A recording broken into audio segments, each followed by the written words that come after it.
it gets when the track gets in that in-between stage, that's when you can go to a little bit more of a strategy update when you try to go to maybe dries versus slicks, and it causes for some good racing.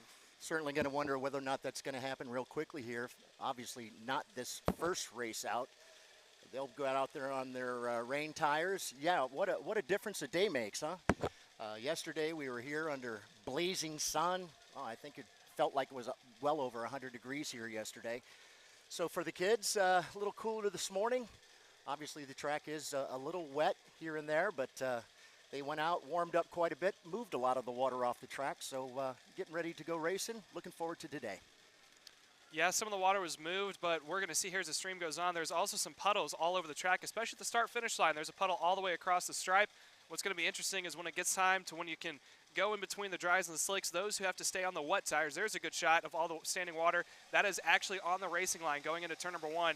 What I was saying is when it comes time when people go from dries to slicks, those wet tires, you have to keep them like soaking wet. You can only use them in standing water. It can't be when it's like in the in-between. So you'll see guys having to dive down into the water to try to keep them cool. If not, your tires could fade away. The sun just decided to come out, and it's already gone up by about 5 or 6 degrees. You know, it doesn't take very long, hopefully, for this rain to get all cleared up here. As you said, sun trying to poke its little head out here this morning.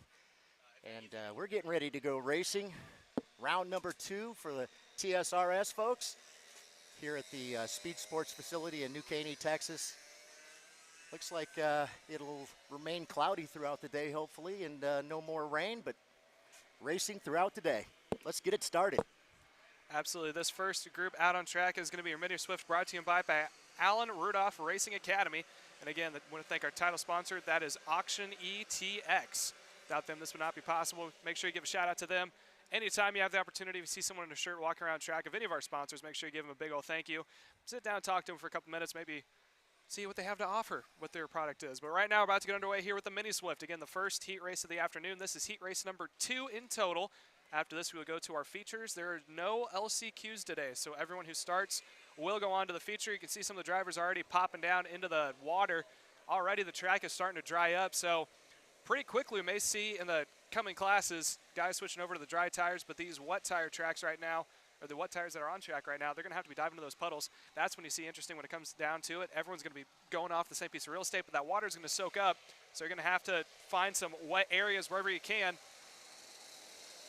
All right, drivers now making the way around. That is Gage Bailey and Tyler Roberts, your front row, making the way down into turn number 1. Green flag is out. They're rolling into T1. Some guys already going to the water. You can see the rooster tails are already kicking up all over track. Makes it awfully hard to see for those guys back behind the leaders. Absolutely. Making their way out of turn number 4, heading into 5. Now they're down the backstretch. Looks like they're already getting themselves worked out single file going down to turn number 6. Pass on the inside. There's Keelan Harvick going to sit down the inside of the binnock. I believe that is Derek Wargo, who's going to lose one more position. All sorts of hustling and bustling. Something else you're going to see, drivers going to go to the high side of the track. They have to go off the rubber. Right there's a perfect example. Tyler Roberts got a little sideways. Where you normally would have the racing line is covered in rubber, and that suddenly becomes slick. So you have to go off the racing line. Tyler Roberts did a great example of being on it when it's wet. Back in, kicked out, although he may have gotten a little bit of a help from some of those guys behind. Here's Keelan Harvick. About to sit up on the inside. Again, everyone's going to be going wide. Boy, wide out of the corners, and they're 3 wide right now, right, John? Unbelievable. What a great move there that was for Tyler. He had actually, I thought, was just somewhat avoiding that puddle that was coming out of turn number 7 there. Went a little high, as you mentioned, got up into the greasy area. Able to get it back underway. Still battling up there in front. It looked like it was Keelan Harvick that had gotten by. No, it was actually Tyler was out in front, Tyler Roberts. Keelan now in that second position. Gage Bailey third. Derek Wargo now down into the 4th position.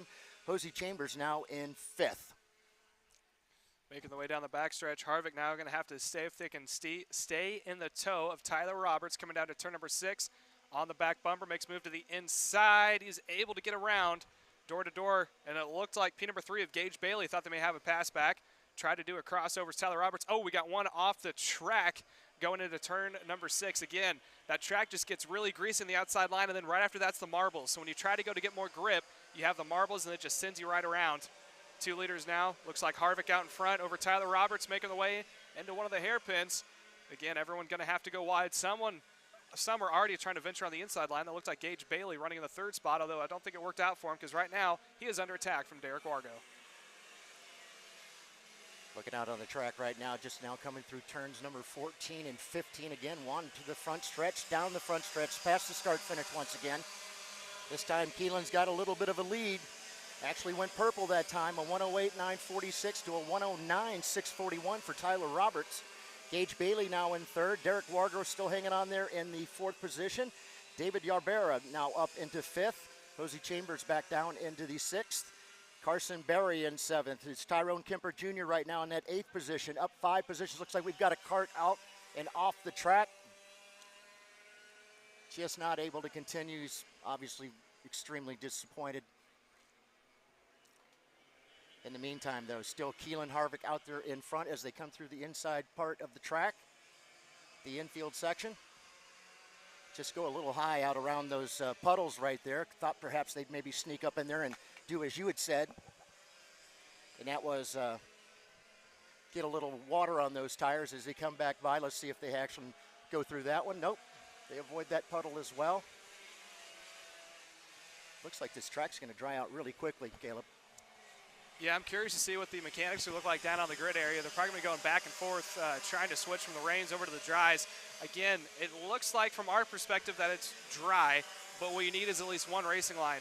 Good shot. You can see on the inside where it's got that little bit of a lighter gray, that's where it's still wet. So the outside line is probably going to dry up first because that's what's going to get ran the most as everyone's trying to stay off that outside line. The problem is out the inside with a little bit of moisture on it, it gets really slick. So it's a game you got to play. My guess is probably maybe 1 or 2 heat races after this one. We're going to see some guys venturing off into the slick tires. Another shot, back and forth battle between Harvick and Derek Wargo, making him make his way back up to the front. Now he is going to be the leader as Harvick tries to do the crossover. Here's another shot coming into the inside section, staying wide. Harvick tries, doesn't get down into the paint, able to take the spot back. And it's Keelan Harvick out in front. Wargo goes to the back bumper. As you were saying, the track's starting to dry up. A good spot to look at is the main straightaway with that standing water. It's starting to go away.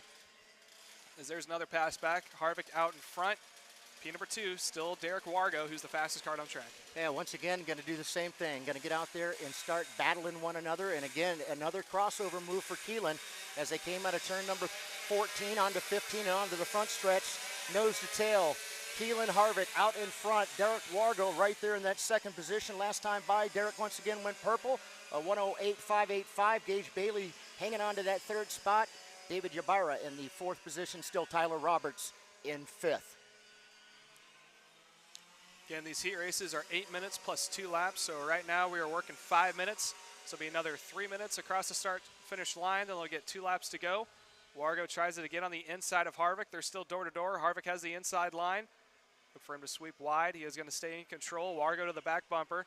Wargo now has got a good opportunity to set up in this next hairpin. They go through the double right-hander. Coming up into this quick little snapback chicane before they go into another hairpin. There's a chicane into the hairpin. Wargo's not close enough.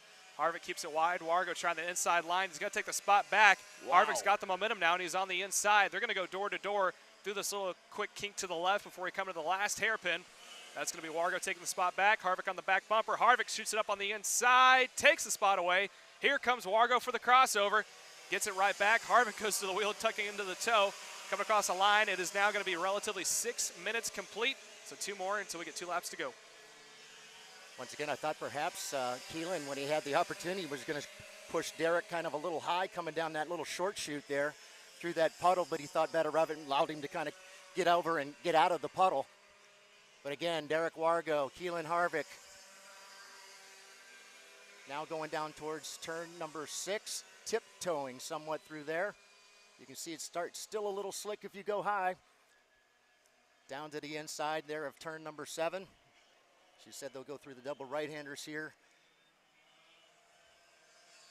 Head back down towards that chicane coming up here as they'll head down once again towards that 180. Now last time Derek was able to stay to the inside and maintain that lead. Still has it as he comes back down the short chute heading through turns number 13 and 14. Keep an eye on Keelan whether or not he'll dive bomb to the inside, maybe try an over and under. Don't think it's going to happen, too far away. No, he tried to go for the outside line and then try to cross over the inside. Gets a little loose as he touched the paint coming into the start-finish straight. There's another battle on track that appears to be the battle for the 5th and 6th spot. That is Josie Chambers and Tyler Roberts battling out for P number 5. Also, the battle out in front as they're still side by side making their way on the backstretch. That is going to be Wargo taking the spot back away from Harvick. Harvick on the back bumper. P number 3 slowly starting to close back in as well. That is going to be David Yabera running in the 3rd spot as we go side by side again with our leaders. Harvick giving up the spot. Still side by side, tries for the crossover. Harvick's got it mid-corner, gets a wheel into the water. Here comes Wargo trying to see if he can't set up a crossover, but off into the distance, just behind, you can see that 3rd placeman, David Yabera, in a perfect opportunity right now. There's the gap. He has got about 5 or 6 kart lengths to make up, but if these two continue to go back and forth as we're approaching 8 laps to go, we could see him in the final 2 laps to make a move as we continue to go door to door between Harvick and Warbo. Yeah, David Yarbera already up 3 positions, running solidly there by himself. Got a pretty good gap back to the 4th place driver. Right now, David in that 3rd position. So right now he's going to be behind Harvick, Wargo. Your top 2 as they go racing. Yeah, 2 more to go. Just getting the 2 to go here at the start finish. 2 more laps for our first group out this morning. Our mini Swifts brought to you by the Alan Rudolph Racing Academy here at SpeedSportz. Really fine facility here Alan has built. Got a lovely temporary track over here, temporary track. They have a really nice rental track over to our left here where you can come and arrive and drive and have a good time. Watching those folks yesterday, we realized how talented these young kids truly are when they're out here racing, 40, 50, 60 miles an hour, and guys over here in the rental carts doing 30 and spinning out and all that fun stuff. So keeping a good eye on our leaders as they come down to that 180. Once again, it looks like Derek's going to try down to the inside. Keelan's going to try and go back around him. And here they go down through. They're both going to try and split that piece of water there that's sitting in the middle of that straightaway. Again, Derek going to go down to the inside. Keelan's going to try and come back around him. Nose to tail as they go back down the front stretch. Looking up, seeing the white flag. 1 more to go here, Caleb. Across the line, also the 4th placeman of Gage Bailey just went purple. They are starting to close back up to the leaders. Looks like there's 1 kart stopped off into turn number 1. Hopefully get a number for you guys here shortly. Leaders going through the back parts of the track. That's kind of hard to see from up top. Now they're making the way to the backstretch, about to come into view. There's 1 and 2. Harvick out in front. Wargo running at P number 2. Wargo tries on the inside. Harvick goes to defend. Side by side into turn number 6. Wargo's got the point. Keelan tries for the crossover. Harvick gets it right back. Wargo now is going to try to set up for yet another crossover. Both run wide on the exit of turn number 7. Now coming into turn number 8 and 9. The double right-hander. Harvick kicks the back end out. Loses a little bit of momentum. Wargo is going to have to try to keep up a run coming up here to the final left-hander hairpin. He's on the back bumper. Gives a little bump. Gives Harvick a little bit of a shunt to the outside line. Here we go. Side by side coming into the quick left-hander. Oh, a little bit of trying to do the European swerve. That was Wargo. Harvick has none of it. Oh. Goes inside. Oh, gets to the back bumper. No. Harvick gives him the little bit of a shunt. He's going around. Harvick has now locked it in, and he is going to take the win here for heat number 2. And that is going to allow P1 now to be Gage Bailey outran Yabera for the 2nd spot. Roberts goes to P3, Chambers goes to P number 4, and Wargo ends up in P5 with Yabera in the 6th position. How about that one, Ron John? Very, very interesting. We'll have to see how things shake out after that, but what a battle between those two throughout the race, going back and forth.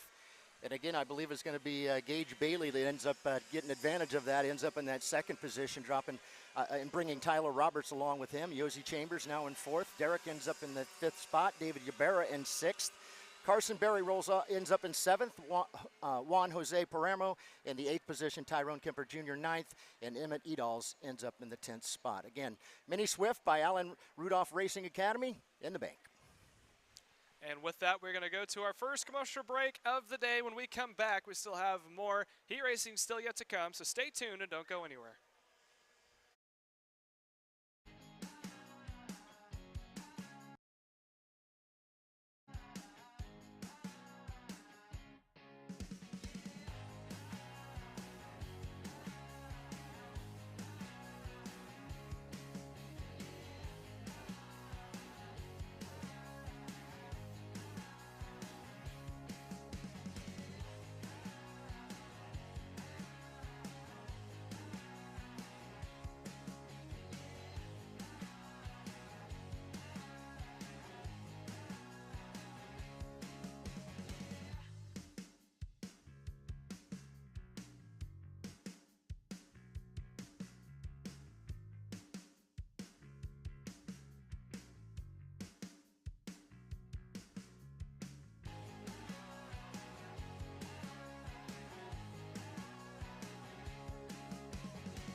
USA, a top-level performance team with unmatched hospitality, offering a full-service driver development program with year-round testing available in Miami, Florida, and the official North America racing team of Parolin Racing Chassis. Chassis and parts available at ParolinUSA.com.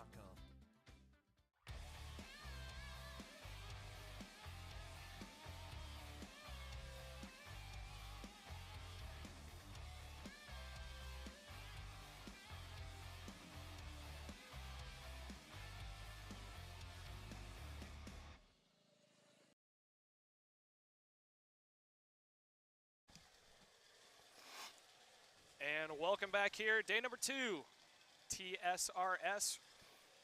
About to get underway. Oh, we got the starting grid about to come out here for our Mini Swift, sponsored by Alan Rudolph Racing Academy. Oh, sorry, that was the Mini Swift went out. We're going into the Micros right now.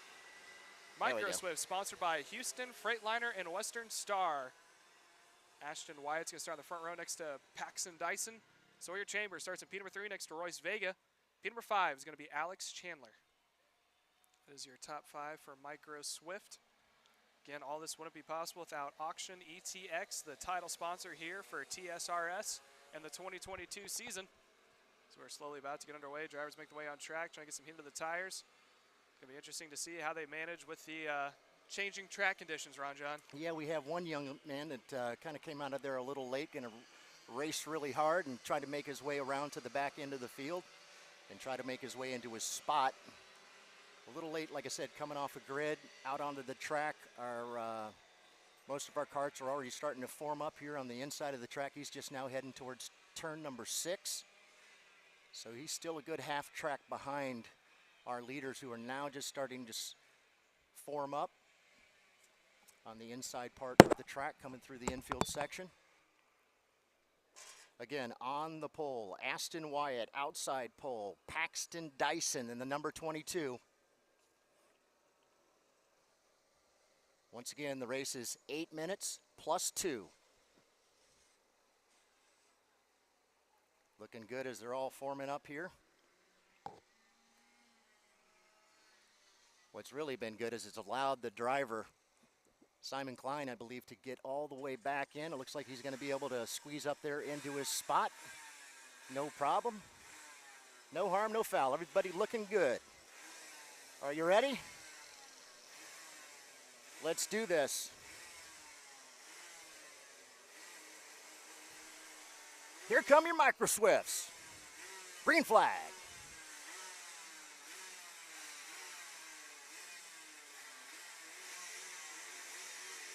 All right, waiting for him to go up through turns number 4 and 5 now. Out to 5. Looks like that's Aston Wyatt that's gotten out in front.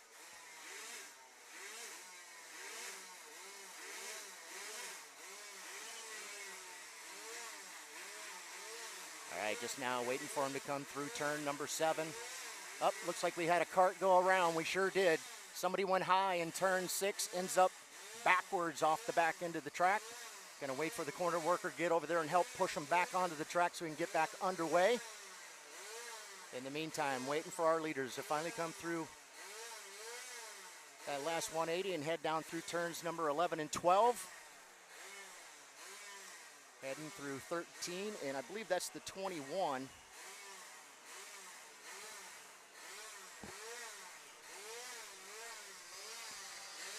Yeah, that's the 21 kart right there that is leading.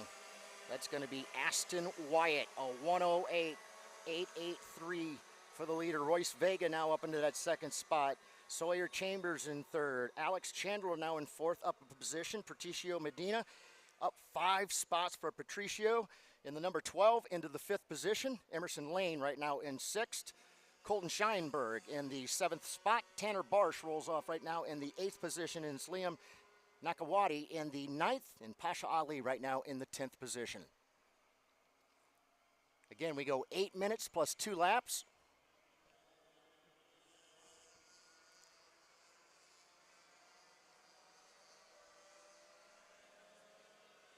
All right, looks like Aston Wyatt's starting to get a visitor there to the back bumper of his kart as he comes through the turns number 11 and 12. The interior part of the track here. Now they're going to make that long sweeping right-hander here as they come out of 14 and 15, and once again onto the front stretch, back by the start finish, through the water at the start finish line, actually staying pretty wide of the water there to the inside line as you head into turn number 1. You can pretty much see it as you go by with the view that we have of the start finish. You can see the water as they come back by that start finish line, still retaining a little fluid there on the track. Again, our leaders just now coming up to turn number 6.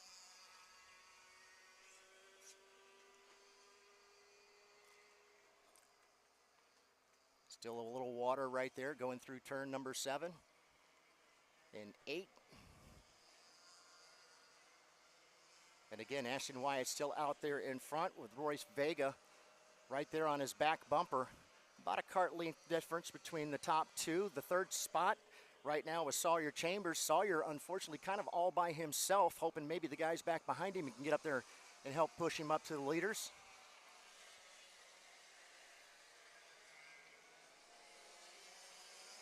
Different day here today at the facility. Yesterday it was hot and steamy. Today it's warm and still a little damp on the track, but actually a beautiful day for us today. And by the way, I do want to wish a birthday to one of our drivers today. Happy birthday to Bryce Boda. Bryce turning 20 today. So happy birthday to Bryce. And for anybody else who may be celebrating a birthday today, happy birthday to you as well. Hope you enjoy your day, and best of luck to all of you. All right, still Ashton Wyatt out in front, but we certainly do have a visitor. And as I say that, I see we've had a change. Actually, it's now Royce Vega that has gotten around Ashton. And it does like perhaps the third place driver is going to have a visitor here pretty soon. Only about a 5 cart length difference between that fourth and third place driver. But our top 2 have stretched it out to about 2.5 seconds back to third place. Still battling it out as they come through turns 14 and 15 here. Right here in front of us, we'll look up towards the east as we look out towards the east. They're now going a little bit more to the north now as they turn there through turns 3 and 4. We'll head to the northeast, if you will, and then they'll turn and head south down that long back stretch here. I'm hoping I'm giving the directions correctly so you have an idea online exactly the directions these guys are traveling. As you can see, they come back by us here in the 15th turn and then head straight down the front stretch there and go back by the storing and timing loop. Still no change there, still Royce Vega. But we do have a little battle starting to heat up there between Sawyer Chambers and Alex Chandler.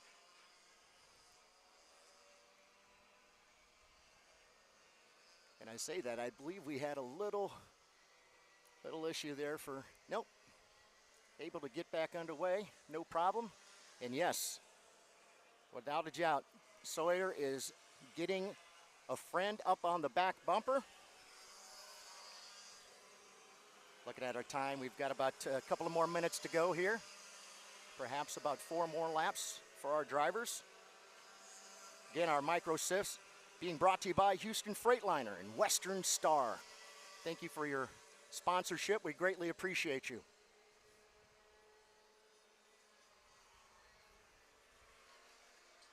All right, looking at our leaders now coming up into turn number 6. Still Royce Vega out there in front.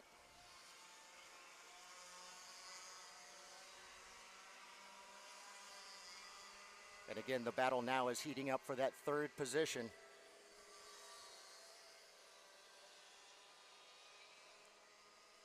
Looking at the karts, it almost looks like they're identical. You look out there, they're both white helmets, both dark front on the karts. So right now, though, it is Sawyer Chambers and Alex Chandler battling for that third spot. Now, Royce has actually pulled out just a little bit of a gap. It was only about 0.8 of a second. Let's see what it was as they go back by the start finish, about 0.4. Now almost a half-second lead there for Royce Vega. Went purple. Royce, 107.075 to 107.462 for Aston. Again, waiting for him once again to come down that long back stretch. And Royce starting to pull it out just a little bit. Looks like about maybe 10 karts now. Looking back on that battle, they're going on for third position. Sawyer has it, and Alex Chandler would love to be able to take it away.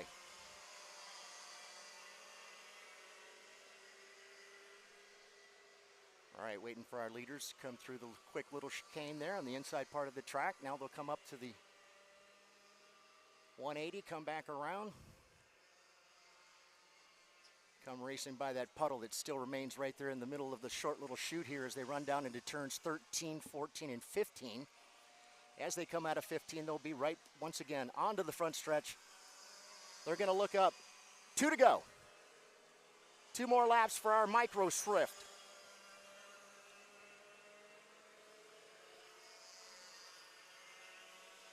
Again, want to give another big shout out to our friends at Auction EXT. Greatly appreciate your sponsorship.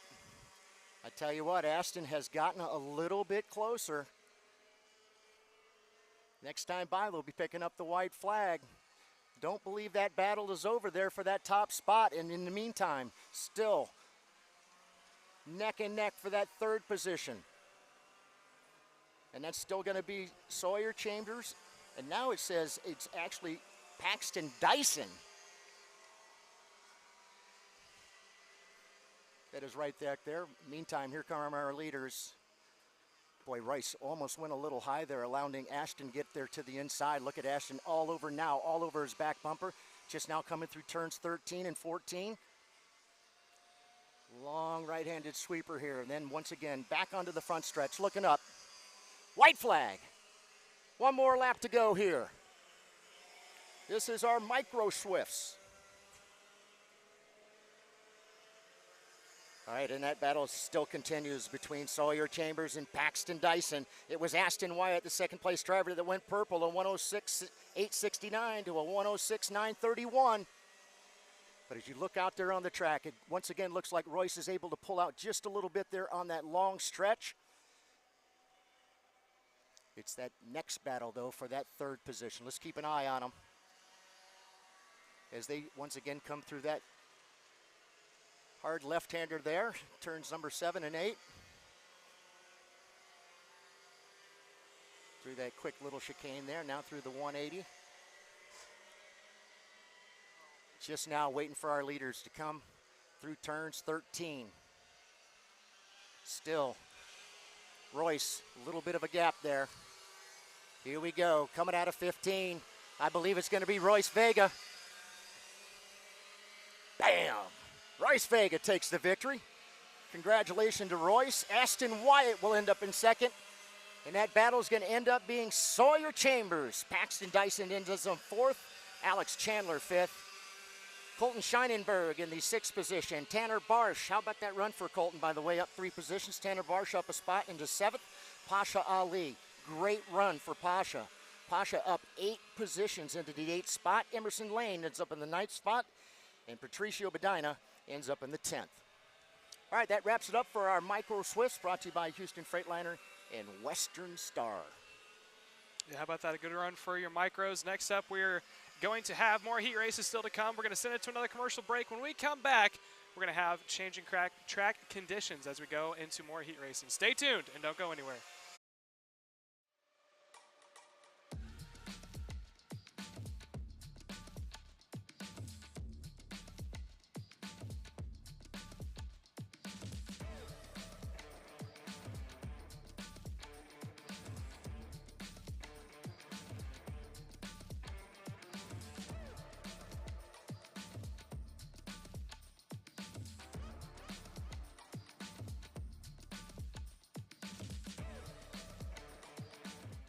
I'm David Serra, 18-time Australian karting champion, and we're launching Kart Class. Kart Class is an advanced digital training program that suits a driver who's just starting out in the sport, all the way to the driver looking to win a national championship.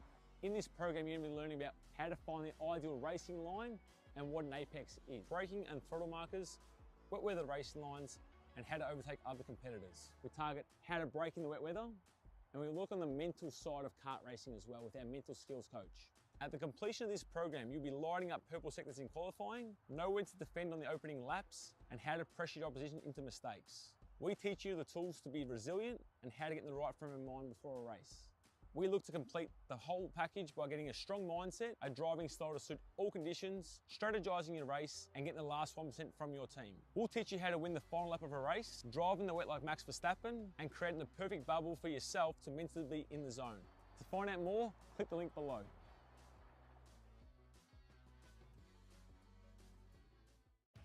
Kart Store USA is a kart parts supplier that racers and retailers can count on when they need reliable advice and service. We focus on servicing all racers with honesty and pride while maintaining customer satisfaction. We carry a full stock of Kart Republic and Tony Kart chassis, as well as Iami and Vortex Rock engines. We've also got a host of other parts available and in stock, such as products from Rev Performance Materials, Jekko Racing Seats, and more. We have a 100% satisfaction guarantee, and on top of that, if your order exceeds $200, shipping is on us. Check out all we have to offer today by visiting us online at kartstore-usa.com. As the Western importer of the Praga and Formula K chassis brands, Leading Edge Motorsports is a high-performance kart shop and race team with a simple mission: teach others the joy of high-performance driving, supply our customers with the highest quality products and services, and most of all, win races. With our remarkable racing inventory, expert services, and top-ranked national-level team to back it up, we'll help to get your new kart racing package up and running fast. From arrive and drive service to kart preparation and driver coaching to the parts you need to get you back on the racetrack, Leading Edge Motorsports is the industry answer. And welcome back here for heat race day number 2. Got started with our heat race number 2 before we got on to our feature. Up on track right now is KN100 Junior, brought to you in part by 4T Concrete Plumbing. 4T Concrete Pumping. There is no L there. Pumping. 4T Concrete Pumping is who is the sponsor for the KA100 Junior. Looks like we have one straggler just not making the way on track. They're going to have to see if they can't catch back up to the main field. He's got a little bit of time, but he may have to do an old cut track. You know, when you have to go through one of the bypasses to see if he can't make it up to the rest of the field. If not, I'll be starting towards the back. As of now, your front row is Cooper Shipman and Helio Meza starting in the front row next to Oscar Iliff. Landon Skinner starts in P number 4 next to Braden Domingo. P number 6 is going to go to Davis Cunningham next to Ernesto Rivera. P number 8 goes to Gabriel Kafaka, starting next to Cameron Reed, and starting the 10th spot is going to be Reagan Saval. Drivers now making the way out of the final corner, coming down towards the start-finish straight. Eyes on the starter. Green flag is out, and they're rolling down into turn number 1. Water all over the place. Rooster tails are up, and it looks like the straggler was able to catch back up slightly towards the main field as they make their way into turns 1 and 2. Although he does have what we like to call a jump start. So, so far back, you got all momentum going down. But there is another car that's stalled out coming out of the second to last corner. They're going to be way behind the rest of the field, so keep an eye on them to see if they can make up a couple positions. But already got a battle for the lead. They're side by side down into turn number 6. That is Cooper Shipman and Elio Meza, if I'm not mistaken. The two of them are going back and forth all weekend long. Here comes the rest of the cavalry. They're all trying to find whatever grip they can. Again, some of these guys are still on the wet tires. They have to find puddles to put their karts through in order to keep the karts nice and cool, tires that is. Make sure that they don't overheat and start to blister. Making the way through the chicane, coming into the hairpin. It's going to be a single file working lap number 1, Ron John. Yeah, still a lot of slipping and sliding going on out there. Coming through that one particular part of the infield, a couple of guys were put out wide, ended up with a couple of tires into the grass. Able to continue, though. No harm, no foul. Still, it looks like it's going to be Braden Domingue. So Braden Domingue has made it up to that top spot, dropping Cooper Shipman back into second. Reagan Seville on the move up 7 spots. What a great start for Reagan. Now up into that 3rd position. Ernesto Rivera now in 4th. It's Davis Cunningham in 5th. Gabriel Kafka in the 6th position. Joey Moss in 7th. Joey up 9 spots right there in the first lap. Boy, but Helio Meza was the one that did not make out too well in that start, dropping Helio all the way back into 8th. Justin Music up next in 9th, and Joey Friend rounds out your top 10. But Braden Domingue out there in front. I believe we've just had a change for that lead as they head into that 180. Going to bring it back through the short little chute here and head towards turns number 13 and 14. So Braden Domingue already showing his speed this morning. Yeah, Domingue out in front, Shipman running P2. Reagan Saval also in the mix in P number 3. making their way out of the final corner, coming down towards the start-finish straight. One more in the book. It is still Shipman P2, Saval running P3, but P3 and Saval just went purple that last time by. They are the fastest card out on track. P number 1 still is Demang, leading the way as they make their way out of the double right-hander of turns number 4 and 5. Oh, we got all sorts of water up in the track. Well, it's just out of camera view. There was a huge splash of water. Looks like they are going to be underway. Looks like they were able to continue on. They had to go through the grass, but they were able to continue on. A couple of things I noticed on that last lap. A couple of folks actually dipping their tires into the water as they were coming down the front stretch. But yeah, it'd be interesting to see if we continue to see that throughout this race. Looks like you might have another shot at a change for the lead. Nope, thinks better of it. Stays back behind Braden Domang, but there's Cooper Shipman now out back in front. Domang, though, all over his back bumper with Reagan Seville sitting there in that third spot. Reagan took the victory yesterday. All right, so now we've got 3 of them, nose to tail as they go racing past the start-finish once again. Didn't really see those, but you can see a couple of folks now starting to really take that line through the water, trying to keep them nice and moist as we continue here. Again, 8 minutes plus 2 laps. That's why we call it sprint racing, baby. Yeah, as the track continues to dry up, there's not a lot of standing water for me to get the tires into. Here's the pass for the lead. There's Shipman on the inside of Demang. Makes the pass and is also going to make it stick as they make their way through the other S's. But I was saying before, as the water continues to dry up all over track, it's going to be a fight for real estate to try to get those tires nice and cool. Up until that point, you could almost find puddles everywhere. There's still a couple of big ones, but the main one is finding one on the racing line, which is very convenient going down into turn 1 because that big old puddle is definitely on the racing line. As we are now watching Cooper Shipman start to pull away from Demang. Actually, I believe that's going to be Braden Domang that has gotten around Cooper with the dark helmet. So it's going to be Domang and then Shipman. And then I believe that's still Reagan Seville. Seville, yes. P3. So it's going to be Domang. Across the line. Yes. Shipman. It shows Shipman. And then Domang running 1 and 2. Saval running in P number 3, and then also Davis Cunningham. I must be looking at the wrong doggone helmet, huh? Oh, you're all good. Davis Cunningham also slowly starting to close the mix, and there's a beehive of carts making their way into turn 1. Look at the rooster tails coming off of those. You know, they're still battling throughout the pack, that's for sure. But again, keeping an eye on them as they come just through turn number 6 now, through 7 and 8. Waiting for them to come back around. Oh, they are all bunched up there. Huge pack right there. I mean, yet that's a pretty far away back behind our leaders. But boy, look at the gaggle of carts battling in the back.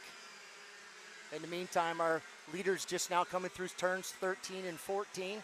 Now through 15, it's the 8-14 out there in front. Still Shipman, Domang, Seville, Cunningham, Moss, Haleo Meza. Going to drop Haleo back a couple of spots. Ernesto Rivera is going to move up along with Gabriel Kafka. Now Haleo in that 8th position. Beckett Friesen. Beckett now up 10 spots in the 9th position. Justin Music still hanging on to 10th. And these are our KA 100 juniors brought to you by 4T Concrete Pumping. Greatly appreciate your sponsorship. You watch now, there's the leader, Cooper Shipman, making his way around. He's done a fantastic job of putting his head down. Really has pulled away, both Domingo and Saval as they make their way out of the hairpin. Finally got some clear track to himself. But we were talking about the gaggle of carts that were going all over the place. That's what, when you get to these wetter races, everyone is making mistakes. There's no one who's running a perfect line, so it bunches everyone up like that. But top 3 did a good job of pulling away from the rest of the field. They got some clean track to themselves, although second and third battle, there goes Reagan able to get around Braden. Wow. He's up 1 more position, go to P number 2. As Shipman continues to lead, we are now at about 6 minutes and 30 seconds in, so about roughly 1 minute and 30 seconds, so we're going to get 2 to go.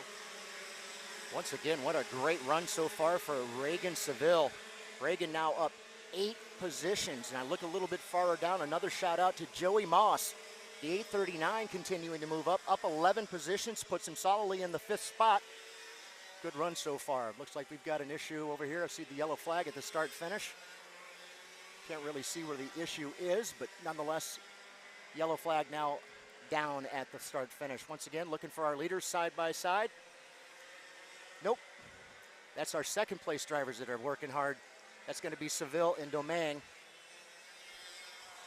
As Cooper's pretty much checked out on him. The last time by, it was out over 4-second lead for Cooper Shipman. He's definitely got a great job putting his head down and just turning consistent laps. He is the fastest car on track. I was wondering if he was getting held up there by Domingue for a little bit.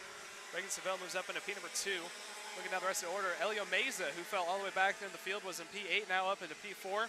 Joey Moss also up there into P number 5. Cunningham falls back into the 6th spot, and Ernesto Rivera cracks in the top 10, goes to P7. So right about now, there's still a handful of battles on track, but relatively speaking, they've all got themselves sorted out. We're looking on now is a battle between Reagan and Braden Domingo, running in the 2nd and 3rd spot. Domingo in the non-white helmet, running in P number 3. Reagan Seville running in P number 2 with that, looks like a Burrell with a white cue ball helmet running out in front. There's some good, looked like Domingo trying to get his tires in the water. He's going to roll the outside line, able to make it stick, but is there going to be passed back from Reagan? Reagan not able to keep up, although she is on the back bumper. Looks down the inside, tries to avoid the water, goes right behind him, stays in the tow. Look for a possible pop out coming in here into this hairpin. Not going to be able to get it done. Looks to the inside though. 2 to go at the line for your leader. Cooper Shipman out in front. Battle for second continues to heat up between Braden and Reagan as they make their way into turns number 1 and 2. Ron John? Yeah, once again, another great run there for Reagan Seville. Up there battling right now for that 2nd position, but Cooper Shipman is checked out. He said, I will go on and lead out here in front, and I'll allow you all to race back behind us. And the racing does continue throughout, although we are starting to see gaps pretty much form here amongst the drivers. Just a couple of more laps left here, waiting for our leader to come through the infield section of the course. Cooper now heading towards turns 13 and 14. He's got to feel pretty comfortable with a 7.5-second lead. Once again, he's going to look up this time. It's the white flag. One more to go here for our KH 100 juniors. Brought to you by 4T Concrete Pumping. All right, I see Elio putting his hand on his bump, on his helmet, saying, come on, help me, push us up. Elio now up into the 3rd spot. All right, Cooper now coming through. The leader, that is now just coming through turns 7 and 8. He looks up, he does see a cart. Looks like he's going to go ahead and pull off into the scale line there, get out of the way of the leader as he comes around through that short little chute there. Now through the 180. Again, last trip around the track here for Cooper Shipman.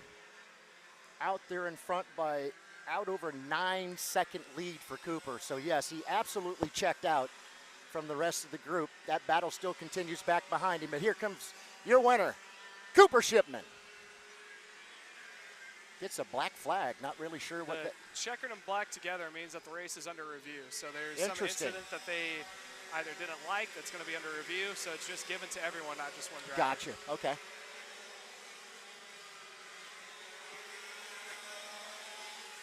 Have to wait and see what that ends up shaking out to be. Yeah, I'm sure it'll come here shortly, but that was your KA100 Junior brought to you by 4T Concrete and Pumping. When we come back, we still have more heat races yet to come. There is your unofficial results going down the board. See, there's from 16th on back to 30th. Good battling happening all over the place. There's your top 15. Cooper Shipman, Braden Domingo, Elio Meza, Reagan Seville, Joey Moss, Davis Cunningham, Beckett, Freshen, and then there's the rest of the order. So when we come back, we still have more heat races yet to come. The track continues to change, and the racing has only gotten good. So just don't go anywhere, and make sure you stay tuned to Kart Chaser.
Group A Apparel, designed for the athlete in all of us.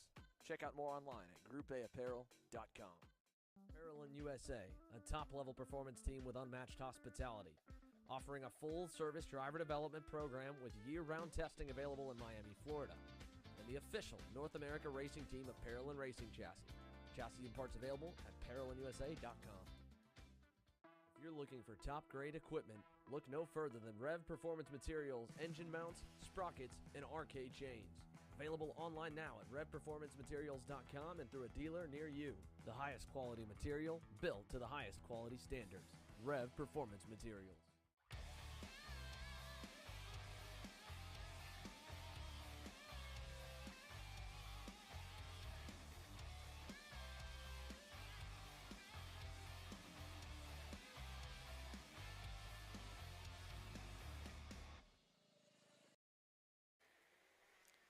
And welcome back here. We're about to get things kicked off yet again. Group number 4 is going out. That's the KA100 Master. That is sponsored by Racing Solutions. If you have any solutions, you can get them from Racing. KRS. Karting Racing Solutions, There that's you go. right. Took me a minute to process that. There's the group now making the way out on track. They're going to get them woed down here once they come out of that second to last hairpin. Again, this is the KA100 Master Class. This is usually 30 to 35 up. These guys know that they have responsibilities, maybe families, some obligations they have to go to. So there's a little bit more respect when they race with each other. They're not as, what is the word? Not as intense? Yeah, not as, they're not like kids. They're not made of rubber anymore. Yeah, but there's some really, really fine drivers in this group. Absolutely. They always Keep put on an a eye good on. show, and they're always incredibly quick. A lot of these guys probably going to run senior and be just fine, making their way into that Certainly last some hairpin. names that I certainly recognize here. Certainly in Absolutely. Martin Stone and Miguel Muir. John Miller and Martin Stone are going to be the ones on the front row leading the way, making All the way right. down towards the line. Again, that first set of cones, the acceleration cone, is when they can start getting racy. Green flag is out. Now they can pass. Looks like the pop out to the outside went Martin Stone, your leader, trying to see if he couldn't shut the door on that outside lane to hold the pole position. It looks like he will do so as they make their way out of turns number 3 and 4. Now going into 5. Down this back straight. Look at that lead off the bat going down into turn number 6. So there's second placement in front. There's the battle for the 4th position. Huge move up on the inside. And there's your leader going by. What a move by the third place driver there. It looks like he passed about 3 folks breaking there going into turn number 6. Again, this is a changing track, so everyone's going to have to adapt to what they have right now. Not quite close enough to have dry tires, although there are some dry patches on the track, so here shortly may see some dry tires getting switched on. There's your leader, Martin Stone, making his way down into the last handful of corners. A quick sweeping left-hander before we get to the hairpin of that big old right-hander. Followed with a quick kink of the right. And then it goes down to the start-finish straight. Lap number 1 in the books. Martin Stone, your leader, over Robbie Mott running in P2. Miguel Meyer all the way up to P number 3. Now it's hard to tell from here, but perhaps some folks went to slicks there? I couldn't really tell. I was trying to get a good look at them as they came by us right here heading down the front stretch. But, you know, obviously with them turning so doggone fast, it's hard to tell whether, they're slicks or whether they have the reins on. But nonetheless, Martin Stone has a friend, and that's Robbie Mott, our winner yesterday. Of course, his daughter Sally Mott, a racer here as well. Boy, Martin has a visitor, and he is all over his back bumper. As I mentioned, that's Robbie Mott right there in that second spot. Third spot right now is going to go to Miguel Muir. Looks like there are a couple of slick tires out in that top 3. Doesn't it look like it? A little bit. If I had to guess, I would say that perhaps several of these guys have gone ahead and gone on to the slicks. I say that as they go through the water, so maybe There's some of them, yeah, you there's can some still guys see in the back of the field running on the wet tires. You can see the spray as they go through the water. Yeah, Caleb, look at that. We've got another change for the lead this time. It's going to be Robbie Mott out in front. That's going to push Martin Stone back into second. But Miguel Muir right there on his back bumper as well.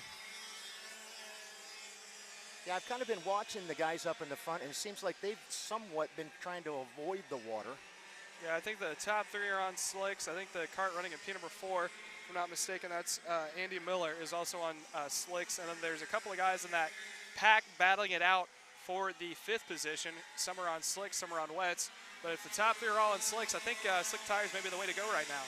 As they make their way across the line, yeah, they're avoiding that water. There's no way that they're on slicks because they're on wets. Those tires would start blistering by now.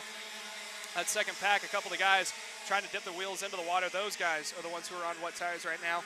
We're approximately 3 minutes and 15 seconds in, so we still have another 5 minutes to go. Looks like yellow flag is out for an incident happening over. I think that's in turn number 4. Leaders making the way into turn number 5, already getting themselves spaced out. Yeah, it looks like perhaps somebody had spun around there, able to get the cart back underway and get back to racing. Yeah, so top 3 getting themselves spaced out. Probably going to be a fairly straightforward race here this afternoon for your Masters class as they make their way down into the quick little chicane before coming into that big old hairpin, the big left-hander that is, before they make their way down towards that short back straightaway.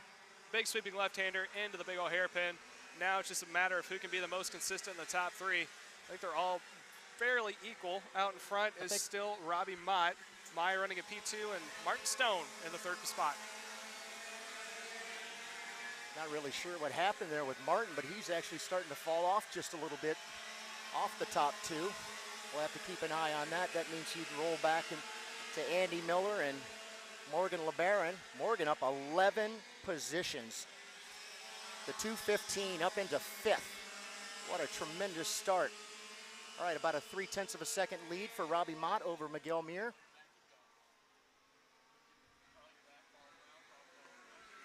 And again, that gap is starting to grow there, back from the 2nd place driver to the 3rd.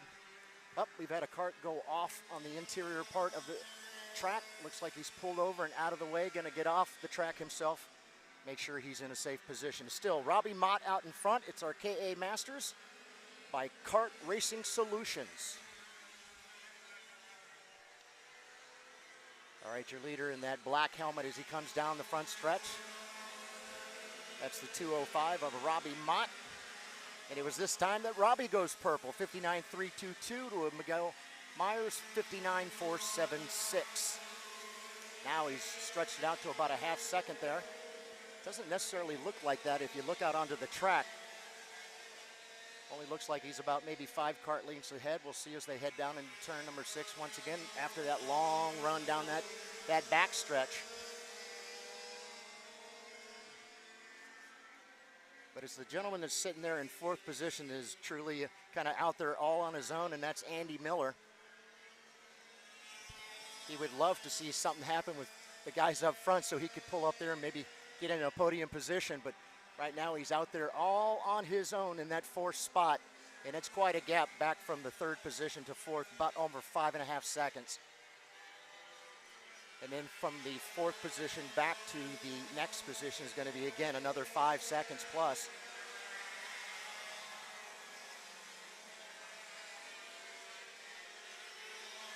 So I think we're starting to see the guys on the rain tires are starting to fall off quite a bit. Yeah, looking out on track, there's a lot of dry points.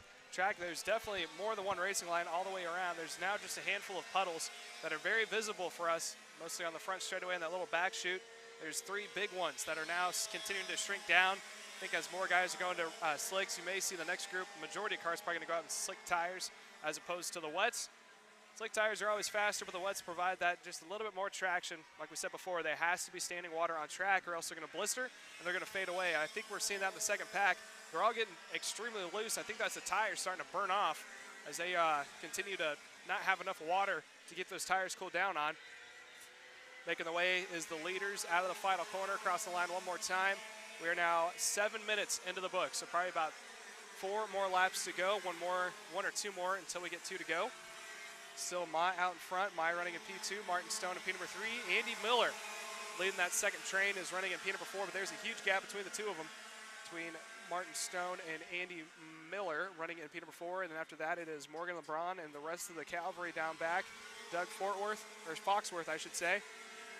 Also up in the mix as they're making their way down that backstretch one more time as the leaders out of the backstretch into that hairpin. There they are going to the double right-hander. Your leader That is Robbie Mott out in front doing a fantastic job from the start of staying clean and consistent. I think we're going to see the 2 to go next time by here, Caleb. 2 to go next time by. So we're going to round this one out here shortly, but I have a feeling the top 3 are probably going to stay just as they are, Ron John. All right, here we go. Coming through turns number 14 and 15. Once again, down the front stretch. Going to pick up the 2 to go. Robbie Mott well out in front. He's got about 0.8 of a second lead there over Miguel Mir.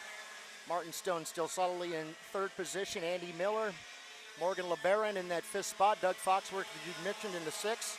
Kyle Yuchinski in the 7th position. DJ Ortiz in 8th. Kyle Walter now has moved up. Kyle now up into that 7th position, dropping Kyle Yuchinski back into 8th. DJ Ortiz now in 9th. And Neil Faulkner, great to see Neil out there competing, up 7 positions right now in 10th. But it was Robbie Mott still out there in front. Stretched it out just a little bit. Waiting for him now. Come through the infield section of the track. Now through turns 13. About 58-second laps are turning now.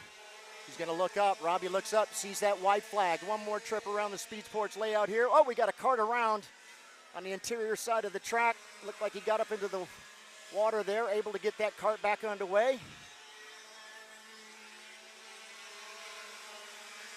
Not really sure what that kart number was. We'll have to wait for him to come back around here. That was the kart 233. That was Doug Foxworth. Able to get the kart back underway and still in that 10th position, but in the meantime, look at our leader. Our leader is actually starting to get up towards the back end of the field. Don't believe that that kart is going to have anything to do with the... Here comes your leaders. Here it comes. How about that? Gonna One look of the up. drivers is waving Bam! the flag. And one of the drivers that was actually off the track has got the checker flag in his hand, waving the flag for his fellow drivers. Doing a great job out there. So congratulations to Robbie Mott. Miguel Mir up in that 2nd spot. Great run there for Martin Stone. Andy Miller up next. Morgan LeBaron in the 5th. Great run for Morgan, up 11 positions. Kyle Walther in the 6th positions, up 5 spots for Kyle. DJ Ortiz in 7th. Neil Faulkner ends up in 8th. Kyle Yuchinski in the 9th position. And Doug Foxworth will round out your top 10. Again, our KA 100 Masters brought to you by Kart Racing Solutions. We're going to stay tuned in because up next we have our kid karts. Kids karts are going to be the next ones out on track. And we have some words from the boss man himself this weekend. Trevor Blue has joined me in the booth.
They tend to go a little bit further to the outside of that water, so I don't think that'll be an issue. And of course, as I look back out towards the track, towards turn number 7, the water that... People who you're racing with, relatively so. Some of these kids may stay local, some of these kids may go national. No matter what, there's always big names that come out of these kid kart class. You have to start somewhere. That's right. Whoa! Oh, a little bit of a... what's that thing called where you take the ball and you hit it and another one comes up the other side? The pendulum. The pendulum. That's what it looked like a little bit. Just wasn't quite able to whoa it up enough. Hopefully the young driver right there is okay. Took a pretty good shot. But nonetheless, the race director has him. He'll be able to talk to him and let him know that, you got to make sure you get that foot pressed really hard on that brake to slow her down. All right, so here they go. They are now underway. They're going to go one time around. Looks like one may have stalled out there. They got the green flag at the start-finish straight. Ron John, I know you know a lot about kiddos making their way from the ends, working their way up. You've been around the sport for a while. Why don't you go ahead and take these kiddos around the start? Let's do it. All right, here they come. Brody Stoffel on the pole. Kimo Ahmad on the outside. All right, looking good. Forming up in the tram lanes, heading down towards the start-finish line. Hopefully we'll see a green flag. Green flag is out. And we are racing.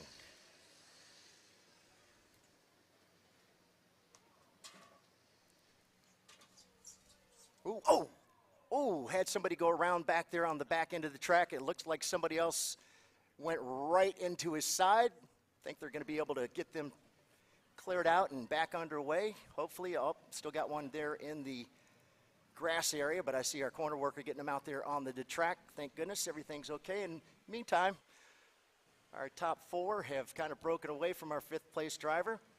Actually, once again, got a little bit of a gap going back to the fourth place.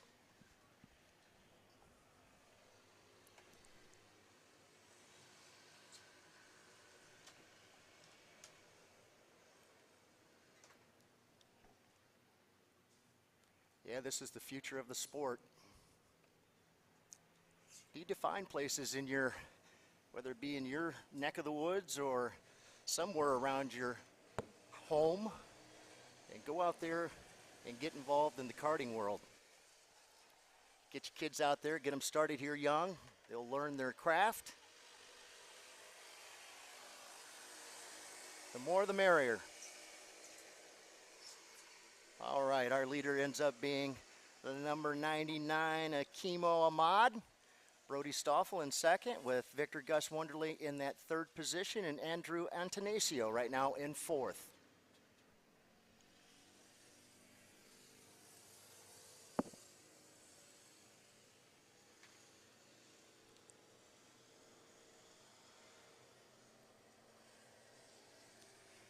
And again, these young drivers somewhere between the ages, I believe, of maybe perhaps 4 and 7.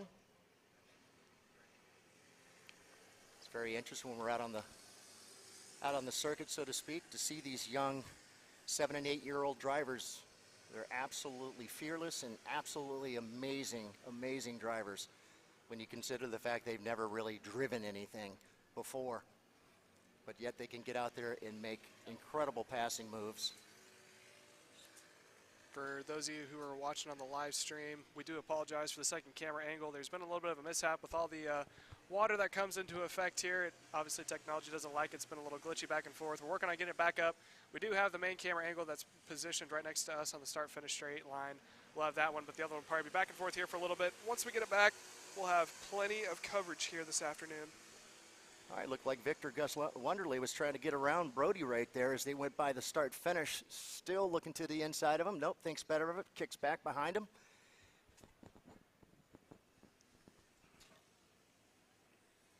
Go all the way down to Andrew Antonaccio. Went purple that time. Fastest on the track, a 122.170.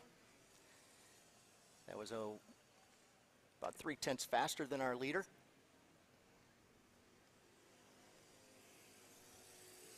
So still Kimo there out in front.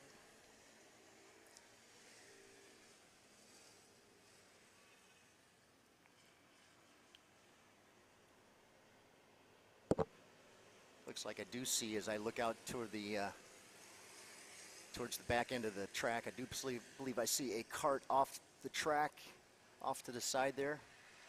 Oh yes, I see the driver sitting over off to the side, unable to continue, unfortunately. You know, when you're just beginning, it's really nice to be able to get out there and race the entire race and not have anything happen, but that's also another part of the game of racing. You just never know. All right, look at these four. Going at it.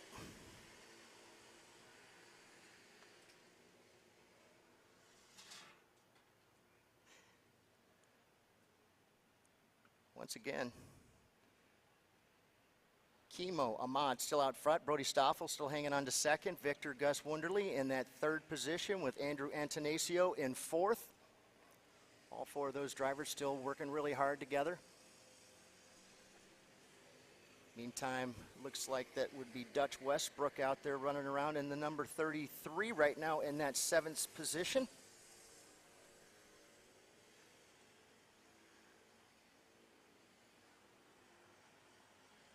Looks like Theodore Mitchell that is right now in the fifth spot. Rafe Ali in sixth.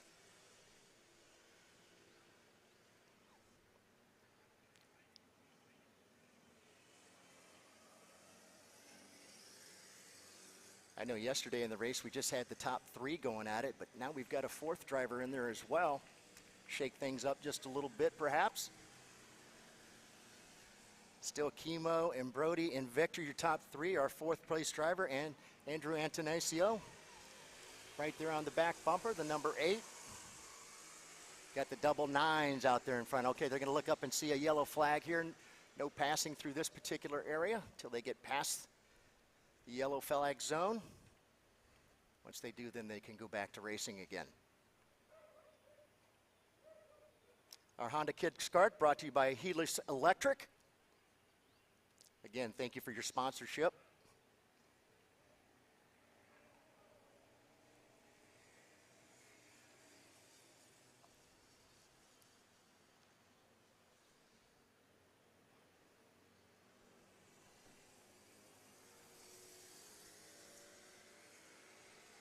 All right, Theodore Mitchell just coming by the start-finish line.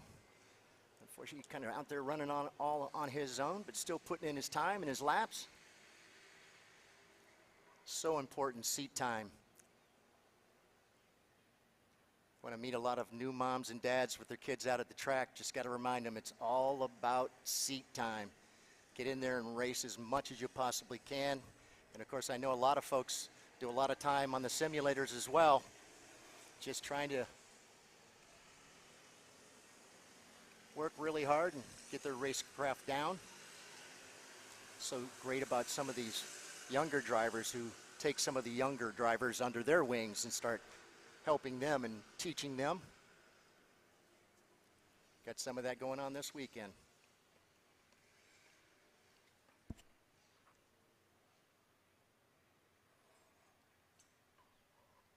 All right, we've got 7 minutes down. Looks like they'll perhaps get in about 3 more laps here. I do believe we've had a change for the lead there. I believe that's going to be Victor Gus Wunderly has gotten up to the front. I believe Chemo Ahmad now is back into that second position.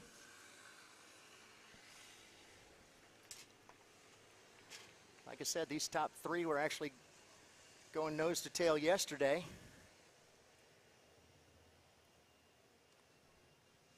Who's our fourth place driver? That's Andrew. Andrew's, he's right there. He just needs a little help up front with the guys racing, and it looks like that's exactly what he's going to get. Looking down to the inside, Chemo says, nope, had enough of following. I'm going back to the lead.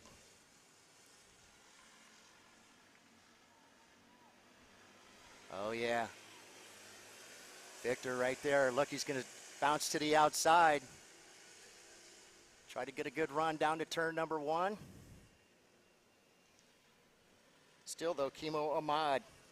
So Victor Gus Wunderly now in second. Brody Stoffel in that third spot. Andrew Antonaccio still remains in the 4th position. Theodore Mitchell in the 5th.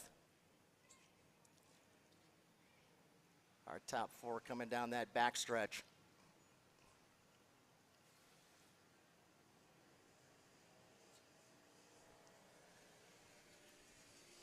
Andrew's fallen off just a little bit, about 5 kart lengths back behind the 3rd place driver, Brody Stoffel. As I say that, he comes through that turn and actually looks like he's picked up just a little bit. They're going to come around. They've picked up the 2 to go that last time by. They'll be coming by here. Should be picking up the white flag.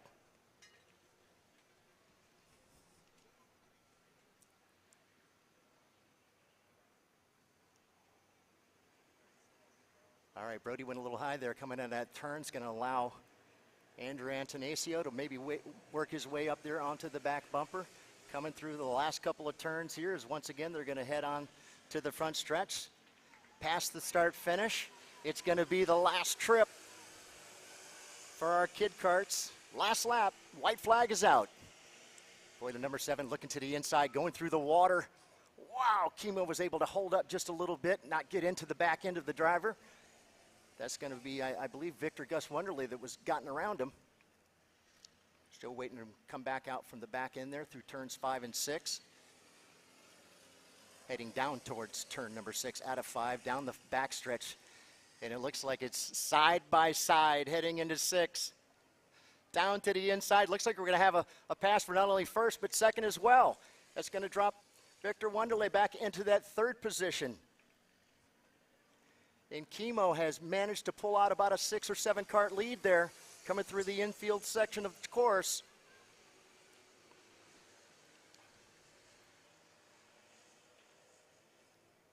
I think Kimo has actually gotten probably a big enough lead there, but you never know as they come through.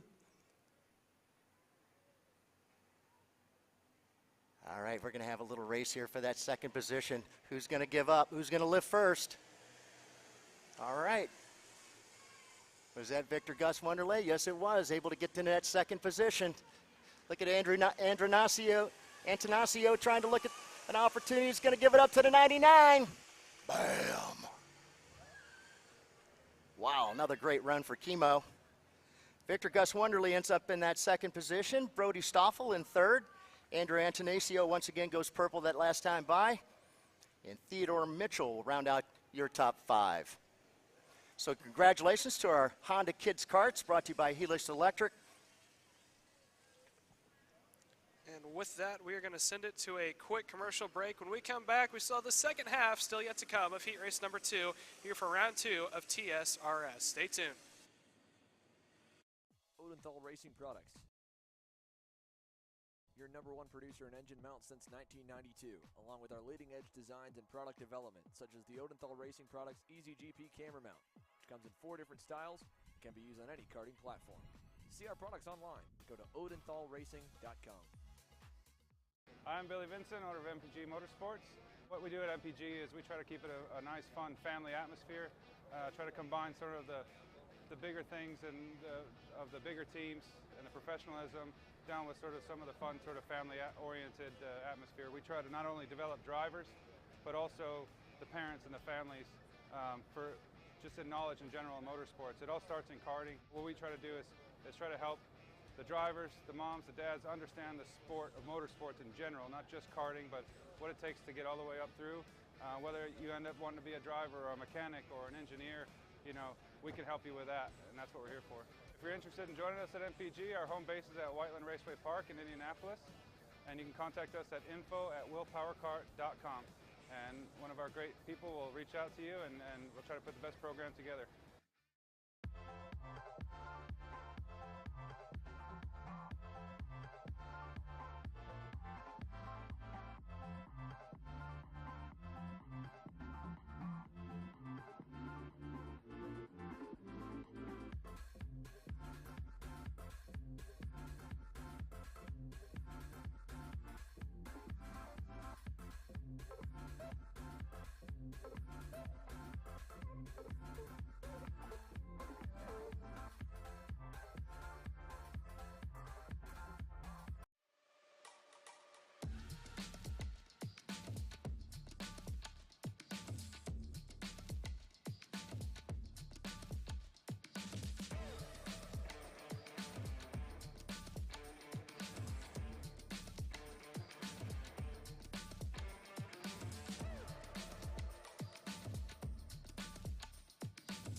Welcome back to TSRS round number 2.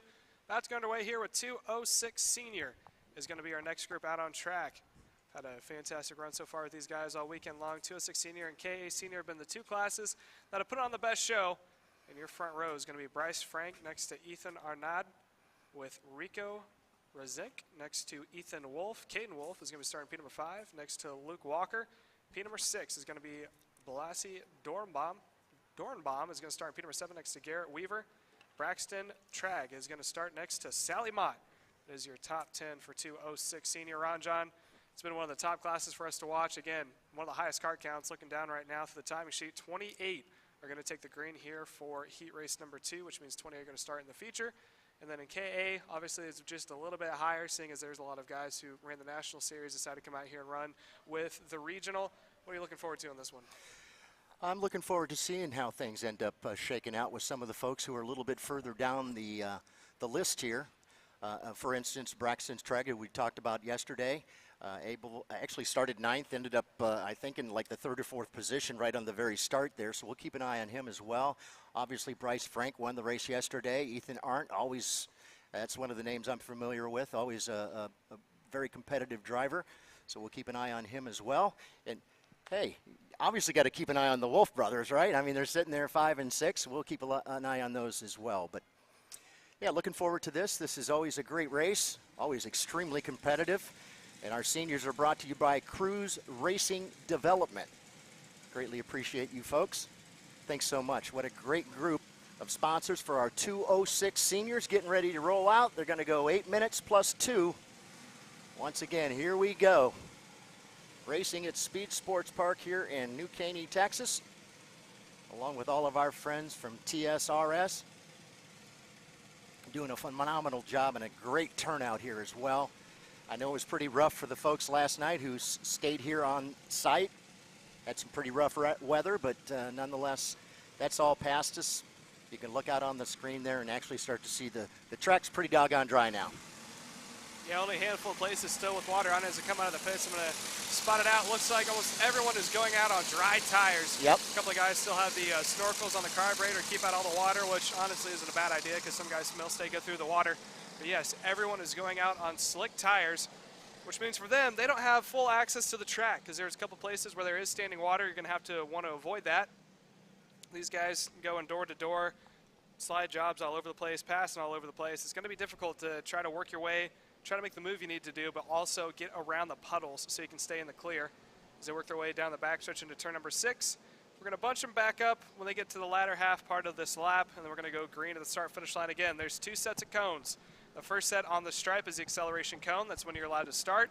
And the second set is when the flagman has the opportunity to throw the green. So the green can be thrown anywhere between those 2 cones, and the drivers can, the pole sitter that is, can start accelerating anywhere between those 2 cones. But everyone has to stay in the tram line. As soon as you cross the tram line, the green flag comes out. All bets are off. You can pull whatever move you want to on the start. Gotcha. So they're now going to bunch themselves back down 2 by 2. Everyone trying to get as much heat into the can of the tires. Again, it is colder compared to yesterday, so a lot of setup changes had to go into effect. Not only that, the track is going to be green. Oh, we've got a cart with a bumper off. That's not ever already. Good. It does look like he's going to go ahead and pull off the track. Unfortunate. Leaders now set in the field, making their way down the tram lines, heading into the acceleration zone. Eyes on the starter. Green flag is out down into turn number 1. A couple of drivers are forced into the water. Goodness. Trying to keep it clean, going through turns 3 and 4. They're going to do so. Looks like everyone got it looks through like we've had a couple of them go around back there. Said that too soon. Big gaggle of carts. I can just barely see them, but I can see at least 3 or 4 carts around there in the back. In the meantime, leaders off and running down towards number 6. Yep, leaders are already out. They're gone 3 in the front pack. I say that, now they're bunched back up. 7 carts now make up that front pack. So it'll be interesting to watch them make their way around, trying to avoid the wet spots of the track. The paint and the curbing is also going to be wet, so you have to be very meticulous about how you hit that as they make their way down into the hairpin. Let's see if there's any passes around, John. I was going to say, perhaps maybe a little following here for the first couple laps just to get it a feel for the course. I was keeping an eye on turn number 6. I was wondering whether we were going to see any of the folks try to go high and go to the outside. Still think that that's pretty slick out there, so they thought better of it. Meantime, it's going to be the 613. 613 is going to come by, and that's going to be Bryce Frank, a 106.685. Ethan Wolf now up into that 2nd position. Luke Waller now in 3rd. Garrett Weaver on the move up into 4th. Caden Wolf still in that 5th position. Sally Mott. Sally's on the move, up 4 spots already in the 6th. Ross Smith up 6 spots in 7th. Jet Bowling, love that name, up 11 positions for Jet. What a great start in 8th. Chuck Jensen now in 9th, and Brant Boda right now in the 653 is in your 10th spot. So getting some moves out there. Yeah, top 3 making their way down to that hairpin. Again, leading the way is Bryce Frank over Ethan Wolf. Wolf worked with his brother Caden in the Heat Race #1 to make their way up into the top 5. Now Ethan finds himself in P #2. His brother not too far back, running in the 5th spot. He's up in that main pack, making their way out of turns 14, heading into turn 15. Straight line, making their way down. Ethan Wolf, as we see yellow out, probably for an incident in turn 1 or turn 2. Yeah, we got a Kart off over on the side over there, so. Yeah, Kart off to the side. Looks like they can probably pull him away fairly easily. Leaders now coming onto that backstretch after the 2 quick double right-handers. And now we got a 3-pack. Make that a 4-pack. 4th Kart just off of the distance. That is Luke Walker, who was working the toe of the top 2 out in front of Bryce Frank and Ethan Wolf. Ethan Wolf running in P #2 in that Burrell with the almost purplish helmet. Your leader out in front of Bryce Frank, who's in that red cart with the blue helmet out in front. So they're all nose to tail as they make their way around the double right-hander of 8 and 9, heading into turn number 10, fall by 11. Let's make their way through that. All right, now we're starting to see Here's a little pass move here. on the Looks inside. like There it is. Ethan Wolf able to get on point, and it looks like he's going to try to pull Garrett Walker with him. Walker's trying to roll the outside line. He is able to do so. A little shake up in the top 4 as they're approaching now to the start-finish straight. We're 4 minutes and 18 seconds in, so we're just over halfway of this 8+2 Heat Race number 2. Ron John? All right, so it looks like now it's going to be the 649 has moved up into the top spot. Nope, it was still 613, I'm sorry. As they came racing by. I was looking to see if perhaps that cart was able to get back underway, and it does look like, as I look out there, that cart was able to get back underway and continue. Meantime, our leaders still nose to tail coming through 6. That inside line right now is all clean right there. No more water. Although, as you had mentioned, sometimes those curbs still hang on to that moisture. Could be a little slick coming off that. Our top 4 have definitely broken away just a little bit. About 6 or 7 carts back to the 5th place driver.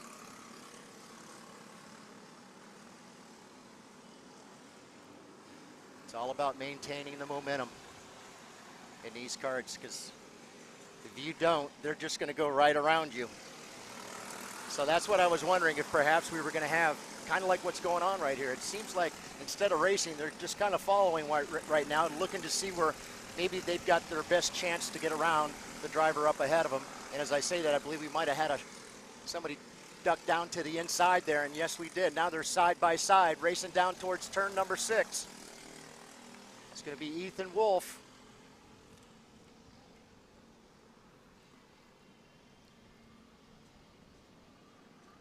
I think it's going to be Bryce Frank that ended up getting back into that 2nd position.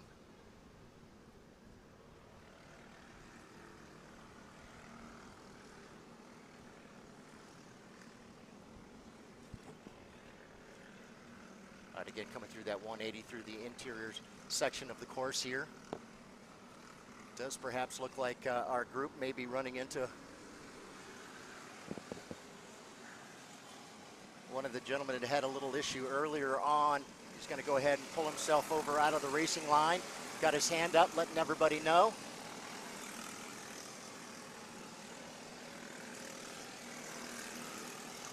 Great job there by our driver.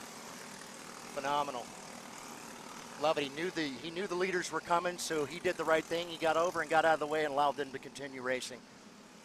And in the meantime, the top 4 are doing just that. Again, it was Bryce Frank, Ethan Wolf, Garrett Weaver now up there, and Caden Wolf. Sally Mott now up in 5th. Yeah, top 4, like you said before, trying to pull away from the rest of the field. Sally Mott, though, is leading a 3-pack.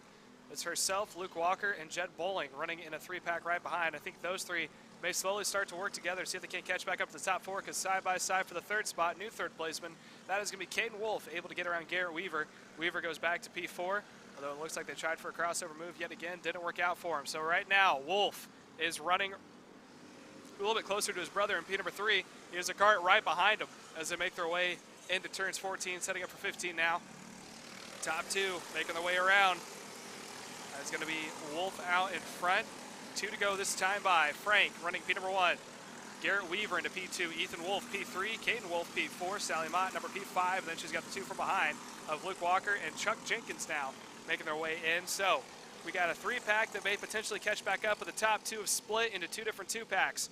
So 1 and 2 of Frank and Weaver making their way down to turn number 6. Wolf and Wolf are running nose to tail, working together, trying to see if they can't catch back up to the top 2.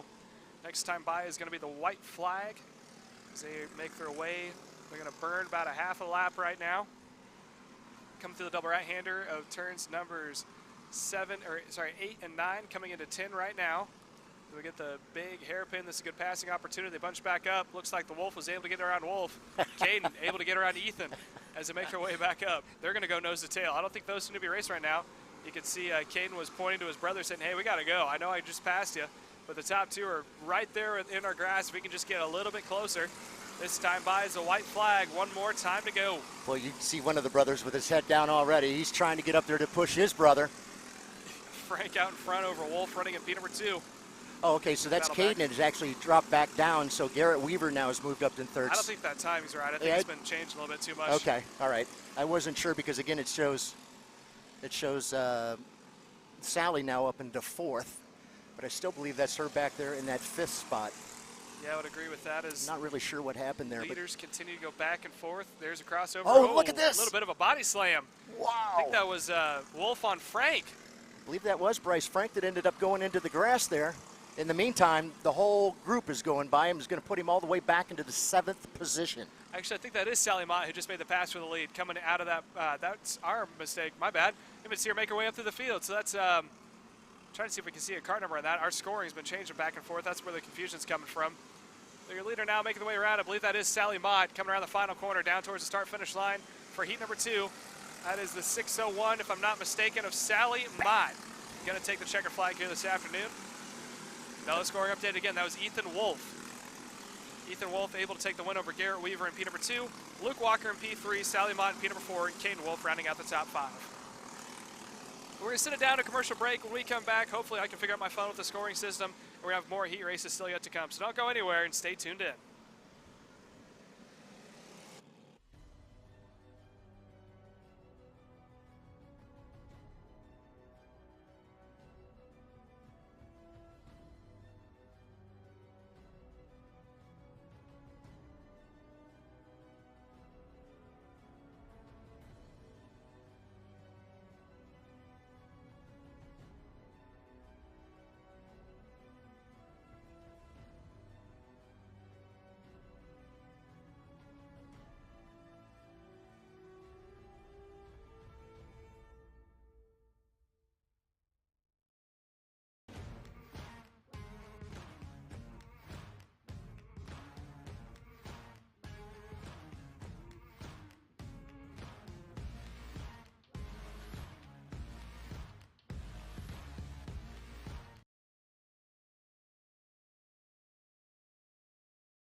USA, a top-level performance team with unmatched hospitality, offering a full-service driver development program with year-round testing available in Miami, Florida, and the official North America racing team of Parolin Racing Chassis. Chassis and parts available at ParolinUSA.com.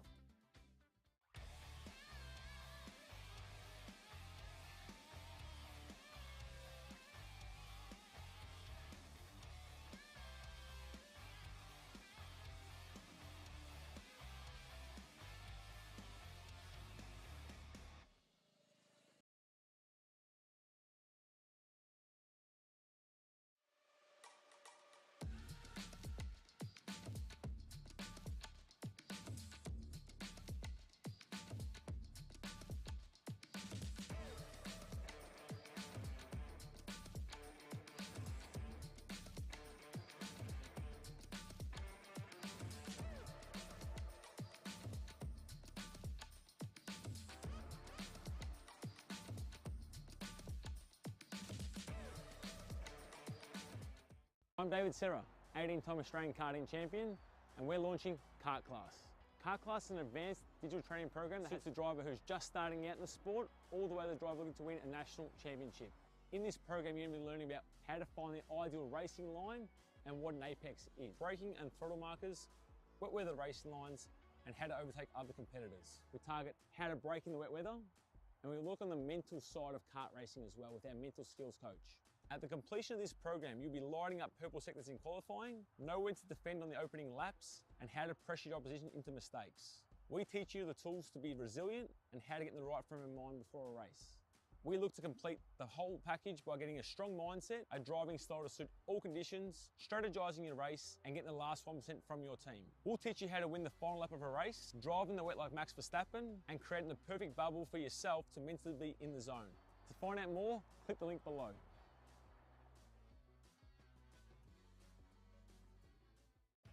Kart Store USA is a kart parts supplier that racers and retailers can count on when they need reliable advice and service. We focus on servicing all racers with honesty and pride while maintaining customer satisfaction. We carry a full stock of Kart Republic and Tony Kart chassis, as well as IAMI and Vortex Rock engines. We've also got a host of other parts available and in stock, such as products from Rev Performance Materials, Jecco Racing Seats, and more. We have a 100% satisfaction guarantee, and on top of that, if your order exceeds $200, shipping is on us. Check out all we have to offer today by visiting us online at kartstore-usa.com. As the Western importer of the Praga and Formula K chassis brands, Leading Edge Motorsports is a high-performance kart shop and race team with a simple mission: teach others the joy of high-performance driving, supply our customers with the highest quality products and services, and most of all, win races. With our remarkable racing inventory, expert services, and top-ranked national-level team to back it up, we'll help to get your new kart racing package up and running fast. From arrive and drive service to kart preparation and driver coaching to the parts you need to get you back on the racetrack, Leading Edge Motorsports is the industry answer. All right, welcome back to the TSRS. This is their race number 2, their spring roundup. Right now we've got our 206 cadets getting ready to roll out onto the track. It's brought to you by Ferris Mowers. On the pole is Jackson Young, and the number 270 on the outside will be the number 2 of Derek Wargo. Up next, the 253 of Robert Arana. Ashton Wyatt will roll off next in the 221 with Chris Tracy in the 224. Tyrone Kemper Jr. will roll off in the 241 in the 6th position. Keelan Harvick in the 262 will roll off in 7th. Braden Westfall rolls off in the 8th spot in the 248. It's Davis Henry in the 214 in the 9th position with Paxton Dyson rolling off in the 222. He'll be in the 10th spot. And once again, we'll be going 8 minutes plus 2 here. Looking forward to seeing our cadets out on the track. Always a great, great battle here amongst our top guys.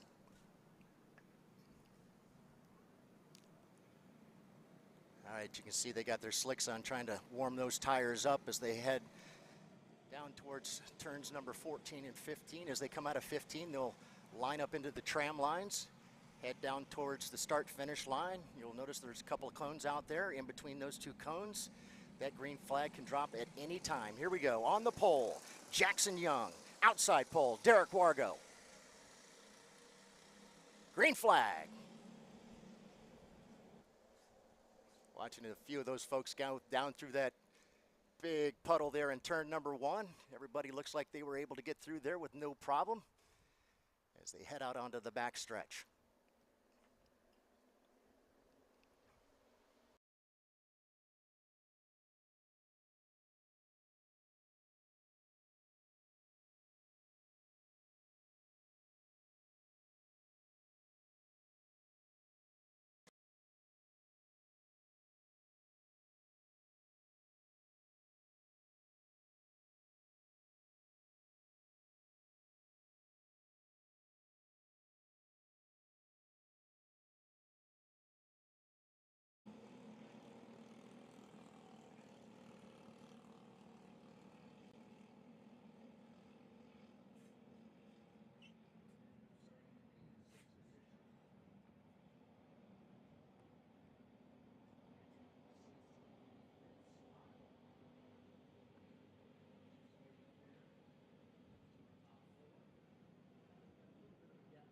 Fourth and fifth place driver. I believe our fourth place driver is Tyrone Kemper Jr.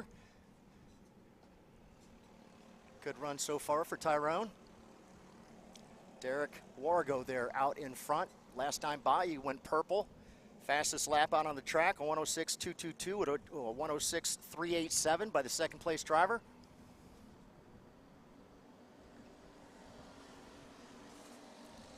You know, as they come down and they're bump drafting like that, it's almost like 2 by 2 by 2. It's almost like just one big cart, four long.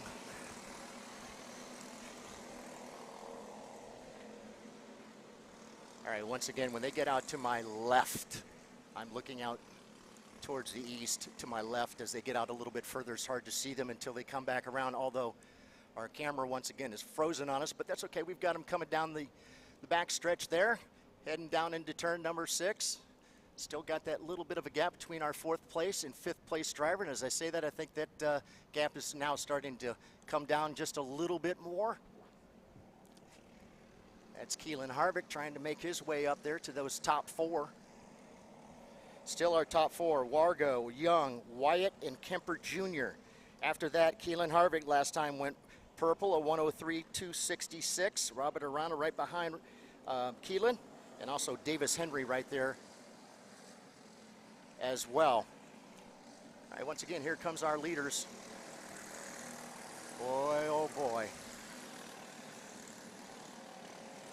You got your fourth place, fifth place. That's Keelan, kind of on his own, but he's certainly got the speed to make his way up there to the back bumper of the top 4. Just once again coming back down the back stretch. Derek's got his head down. He's got Jackson Young all over his back bumper heading up into turn number 6. Looks like we perhaps might have a change for that third position. That's going to be Tyrone Kemper Jr. getting around Ashton Wyatt. And as I say that, I do believe that Keelan Harvick has gotten around Wyatt as well.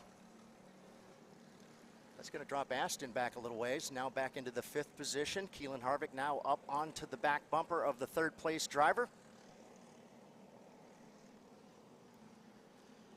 Say the least, Keelan comes from some serious racing blood. It's really great to have him out here racing with us.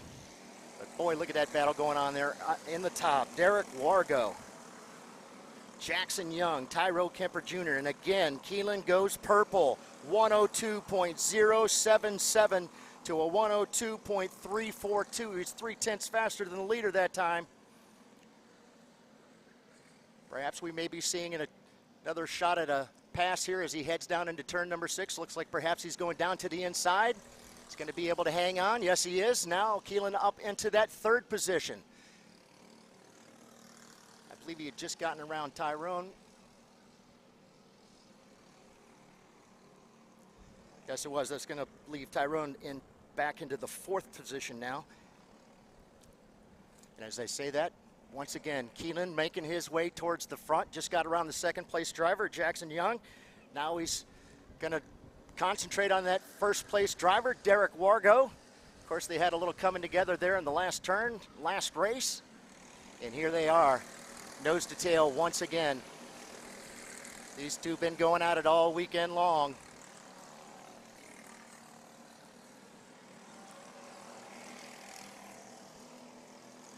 So again, it was Wargo, Harvick, again going purple. Jackson Young, Tyrone Kemper Jr., Aston Wyatt now in that 5th spot. Braden Westfall now up into 6th. Robert Arana now down into the 7th spot. Davis Hendry up a spot now in 8th.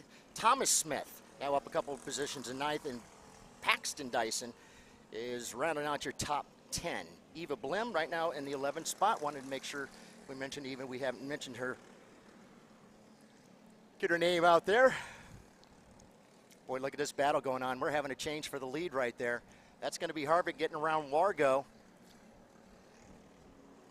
Still Jackson Young going to be right there in 3rd with Tyrone Kemper Jr. and that Burrell Art right there in that 4th position.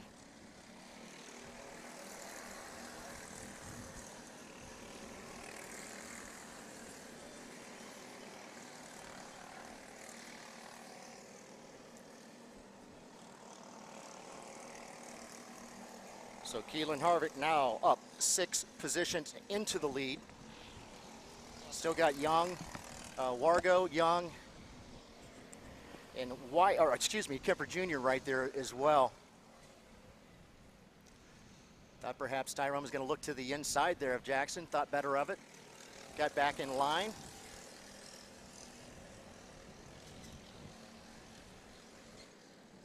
Still just a few puddles here on the track. The wind's picked up just a little bit. Sun seems like it's trying to come out.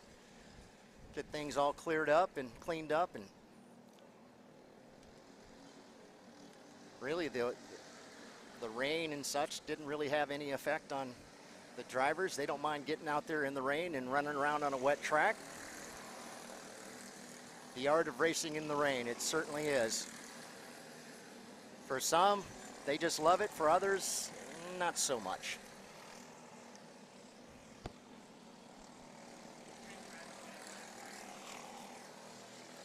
All right, waiting for our leaders again.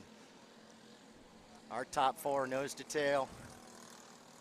Although Tyrone was just a little bit off the back end there of that 3rd place driver. And again, here goes Wargo along with Young, going to try and get around Keelan. They were both able to get around and drop back in, and Keelan says, nope, not going to take that, going to go back right around. And that'll put Keelan now back up into 2nd. Derek Wargo now once again back out in front. A lot of times they've been wanting to pass right there going through that particular 180 and come down this short chute down towards turns number 13 and 14. At that point, I thought Keelan thought perhaps had taken a shot there on the inside, thought better of it, held back. Seems like he's got an awfully fast kart there in his hands. In the meantime, though, Jackson Dyson is making them work their little tail ends off up there in front of him.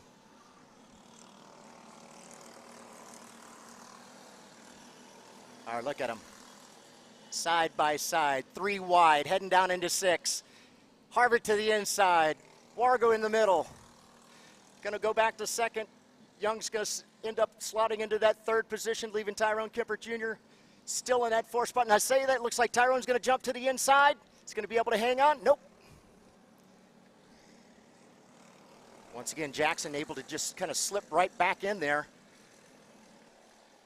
It was a good shot there from Tyrone Kemper Jr. trying to make his way up into that podium position. His top 3 right ahead of him. Still Harvick, Wargo, and Young. Kemper Jr. now is about to have a friend, and that's going to be Aston Wyatt. Oh, they're just now getting the white flag. White flag. One more trip around the layout here at SpeedSportz.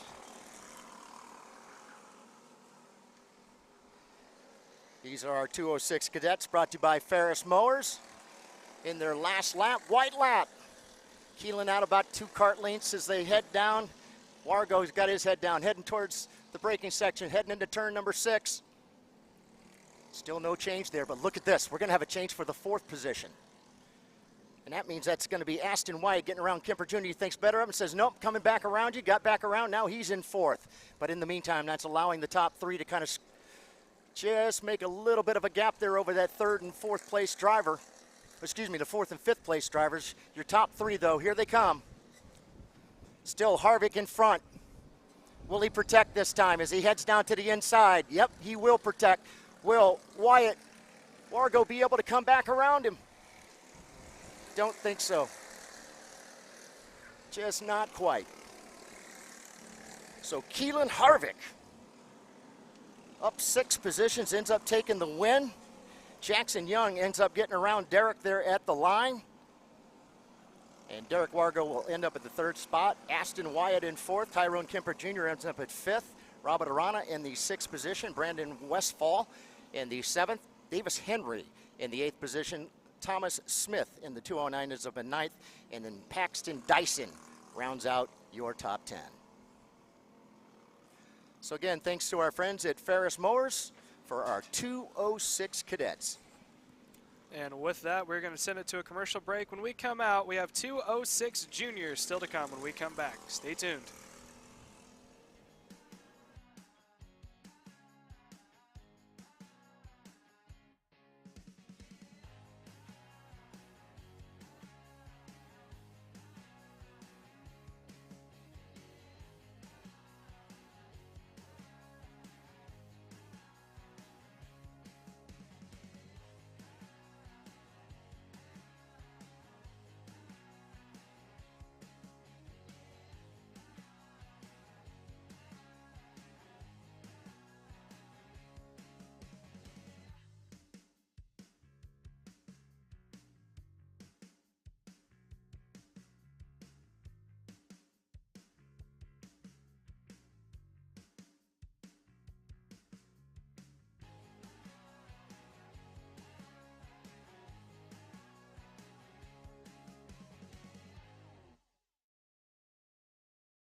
Group A Apparel, designed for the athlete in all of us.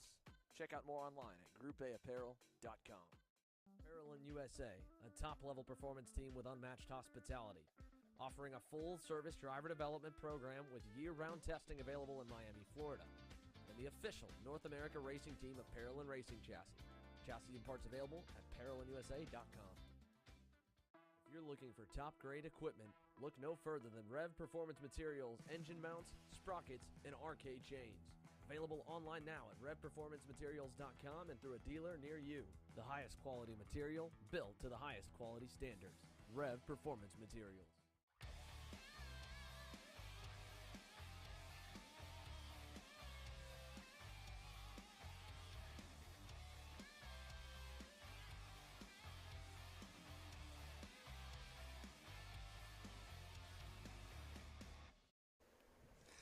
All right, welcome back to beautiful New Caney, Texas. We're here at the TSRS, race number 2 here for our friends at the Texas Sprint Racing Series, brought to you by Auction EXT. And our next group getting ready to roll out will be our 206 Juniors by Seville Electric. On the pole, the 406, it's Sawyer Roussel. Outside pole, it's the 411 of Jensen Harrell. Up next will be the 499 of Preston Piku. And Reagan Seville will be up next in the 4th position in the 419. It's Alfred Alvarez Del Castillo in the 5th position, rolling off in the 422. Ian Columbus rolls off in the 448 in the 6th spot. Jacob Pollock up next in the 424. He'll be in the 7th position. It's Shelby Ramirez in the 413, rolling off 8. Michaela Bradley in the 9th position in the 407. Jason McCright in the 414 will round out your top 10. Again, we're going to go 8 plus 2, so 8 minutes plus 2 laps.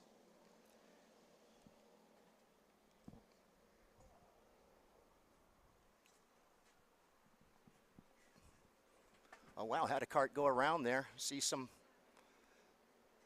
looking up, trying to find them out there on the track, but in the meantime, was that on the warm-up lap they're doing that?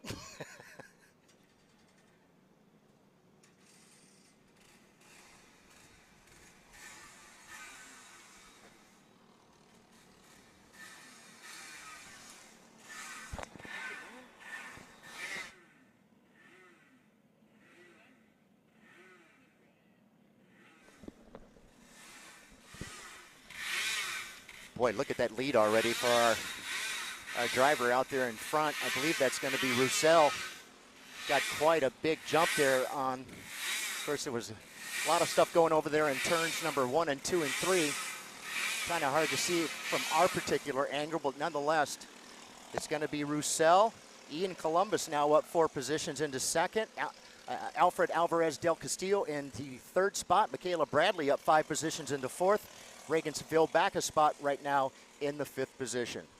Again, just getting started. 8 minutes plus 2 additional laps. They're running about 1.08, and it was Sawyer Roussel that went purple that first time by about 0.2 of a second over the pack. He right now has about 2.3 second lead. Just getting underway. In the meantime, with Sawyer getting out there, it's going to leave everybody pretty much spread out. Don't know how much racing we're really going to be able to see as far as anybody being able to get up there and perhaps compete with Sawyer, because he's already got, like I said, a 2.3 second lead on that first lap. Let's see as they come back around. You do have 2 karts trying to work together, the 448 and the 422.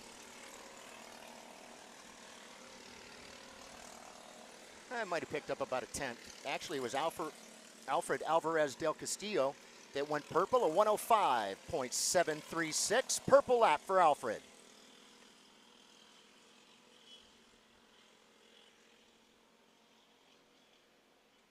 Watching Sawyer there down the backstretch, head down all the way, trying to keep that gap.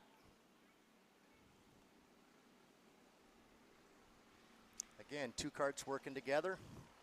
Can certainly help to make up a little bit of that ground.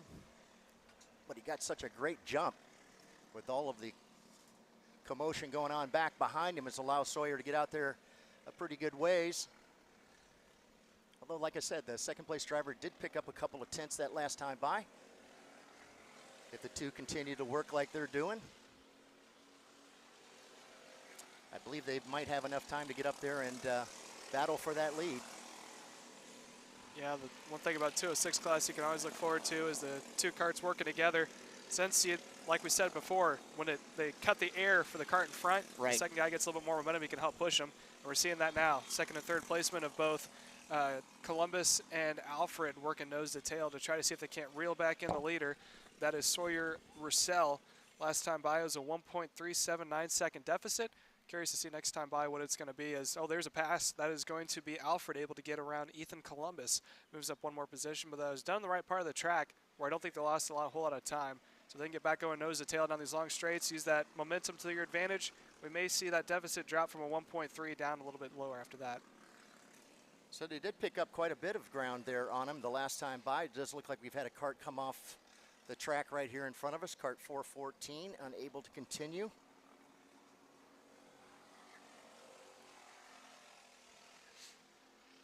Definitely visually, it looks like they've made up they're on top of each other. Wow. They were. It looks like, I think that was Ethan got up on the back of Alfred there for a moment, climbed the back end, they popped off, and now they're going back again. Yeah, that absolutely ruined their momentum, to say the least. And that's going to leave Sawyer out there way by himself. It was out over 3.7 seconds that last time by. Yeah, they had a good run going there for a moment, and then all it took was 1 corner for it to break back up. Now there's a little bit of a gap between the 2 of them. Columbus out in front in 2nd, Alfred running in P2, the 2 on your screen right now. Look for, in a moment, you may see P4, that is Reagan Seville, may slowly start to make her way back up, because it takes a while to regain all the momentum you lost in these 206s, but if those 2 can regain quickly and get back going nose to tail, they could be able to try to pull themselves away from Reagan, but Reagan right now is in a pretty good position. Yeah, and Reagan's been fast, so if he could get up there, perhaps he might be able to get one of those podium positions. It looks like he's actually making up a little bit of time as they come down this short chute towards turns 13 and 14. The 2 are working together, but Reagan has definitely got plenty of speed in that kart. Showed it yesterday, ended up taking the win. But right now it's Sawyer Roussel out there, out over about, I'd say about 4.5 seconds now. So with that incident, it took at least almost 0.2, maybe about a half second off. But Sawyer is absolutely checking out on him. In the meantime, Reagan's got his head down, trying to make up that gap.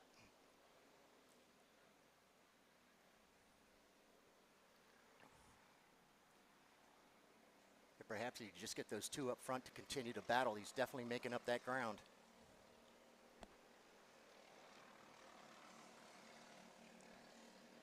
I know it mentioned yesterday that 206 brought to you by Seville Electric. Yep. That's family. So Reagan Seville right now in that 4th position. Sawyer Roussel is absolutely checked out.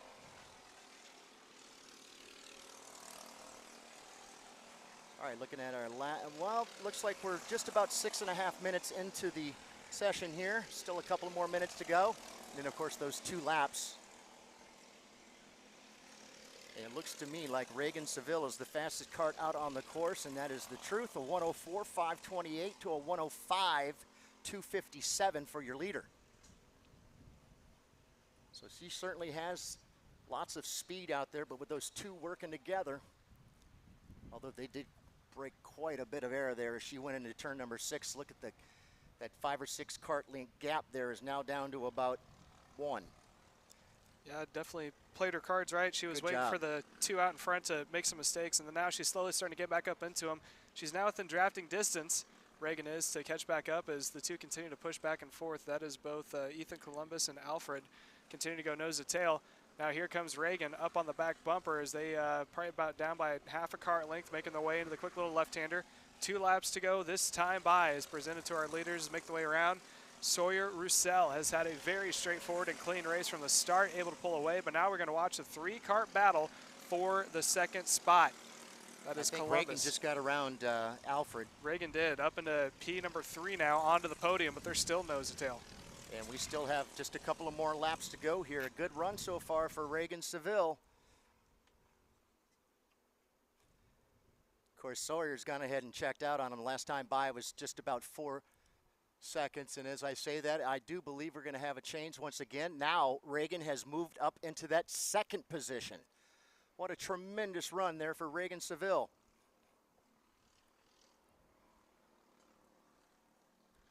Of course, she's going to end up 1 spot short of where he would have liked to have ended up, but nonetheless, Sawyer Roussel just got out there and checked out on him. This time by will be coming by to pick up the white flag. Your leader just now coming through turns 14 and 15.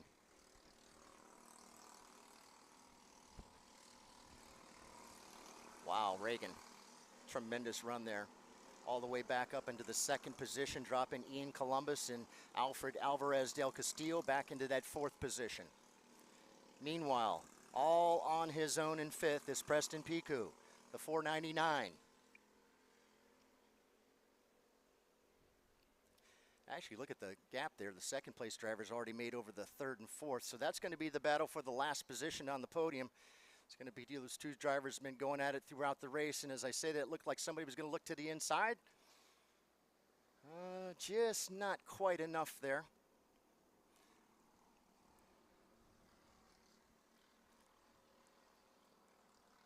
All right, waiting for our leader now, Sawyer Roussel. Getting ready to come back through turns 13, 14, and 15 for the very last time. Our 206 juniors being brought to you by Seville Electric. Here comes your winner, the 406. Bam! And Reagan Seville with a great run ends up in that 2nd position. Who's going to end up in 3rd? It's going to be Ian Columbus. Alfred Alvarez del Castillo would end up in that 4th spot. Preston Piku in the 5th. Michaela Bradley ends up in 6th. Shelby Ramirez in 7th. Jensen Harrell will round out in the 8th spot.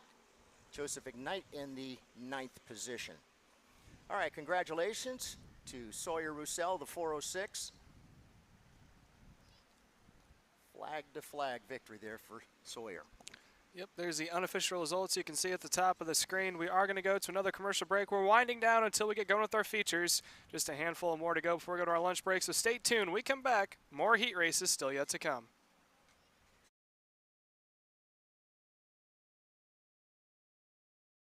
Odenthal Racing Products, your #1 producer in engine mounts since 1992, along with our leading-edge designs and product development, such as the Odenthal Racing Products Easy GP camera mount, which comes in 4 different styles and can be used on any karting platform. To see our products online, go to odenthalracing.com. I'm Billy Vincent, owner of MPG Motorsports. What we do at MPG is we try to keep it a nice, fun family atmosphere, try to combine sort of the bigger things and of the bigger teams and the professionalism down with sort of some of the fun sort of family-oriented atmosphere. We try to not only develop drivers, but also the parents and the families for just in knowledge in general in motorsports. It all starts in karting. What we try to do is try to help the drivers, the moms, the dads understand the sport of motorsports in general, not just karting, but what it takes to get all the way up through. Whether you end up wanting to be a driver or a mechanic or an engineer, you know, we can help you with that, and that's what we're here for. If you're interested in joining us at MPG, our home base is at Whiteland Raceway Park in Indianapolis, and you can contact us at info@willpowerkart.com, and one of our great people will reach out to you, and we'll try to put the best program together.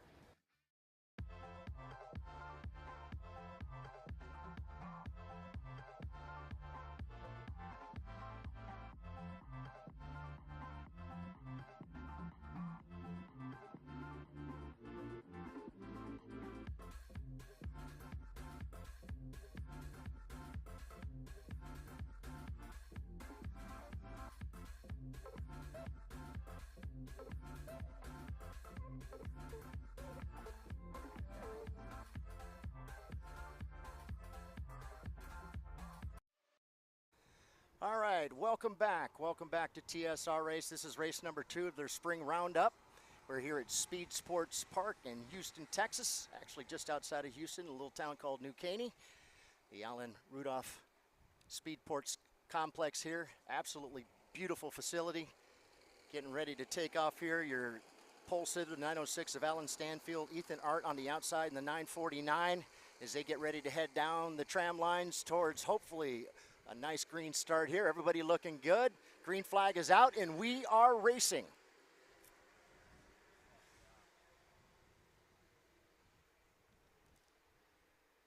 Already got somebody go around back in the back. Actually, it looks like the couple of carts off there to the left.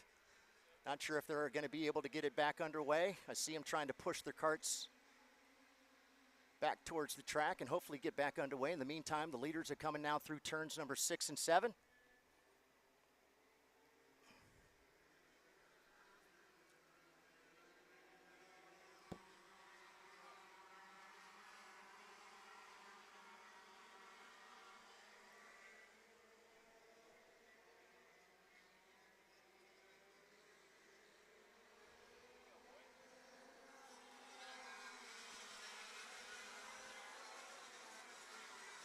All right, looks like that Tony Kart of Alan Stanfield still out there in front. Yes, it is.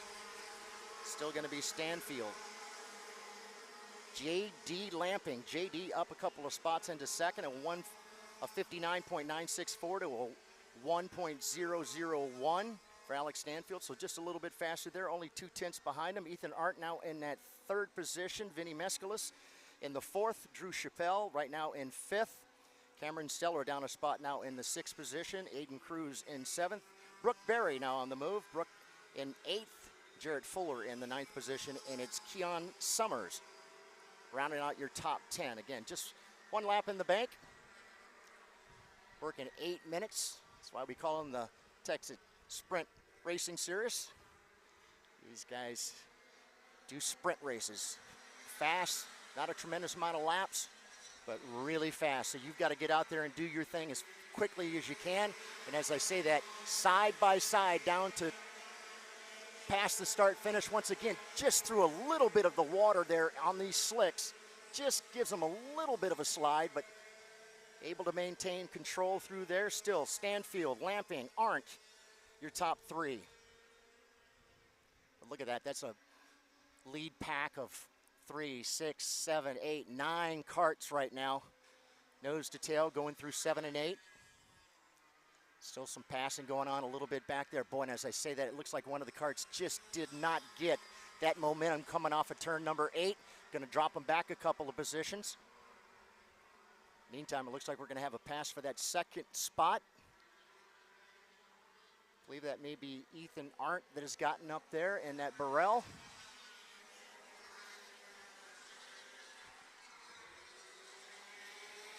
Yes, it was. Ethan Arndt now up into the second spot, dropping J.D. Lampling back down into third. Drew Chappelle up into fourth. Mescalis still running in that fifth position. Cameron Steller sixth, Brooke Berry seventh. Aiden Cruz right now in that eighth position. So yeah, now all of a sudden we've got the sun out. Not a bright, clear skies, but the sun is out. The track is pretty much dry, just a couple of spots here and there, but nothing too bad that the drivers aren't able to continue on. And as I say that, I look out there and it looks like Alan Stanfield has decided he's going to try and take a little bit of a run away from everybody if he possibly can. Alex Stanfield, I'm sorry. All right, waiting for Alex to come on by. Our leader is actually starting to make just a little bit of a gap. And I believe Ethan Arndt has now dropped back into that third position. I believe that was Drew Chappelle. Yeah, Drew Chappelle, the 972 on the move. Now up into that second spot, dropping Arndt back into third. Lampling still in that fourth position. Mescalis hanging on to fifth.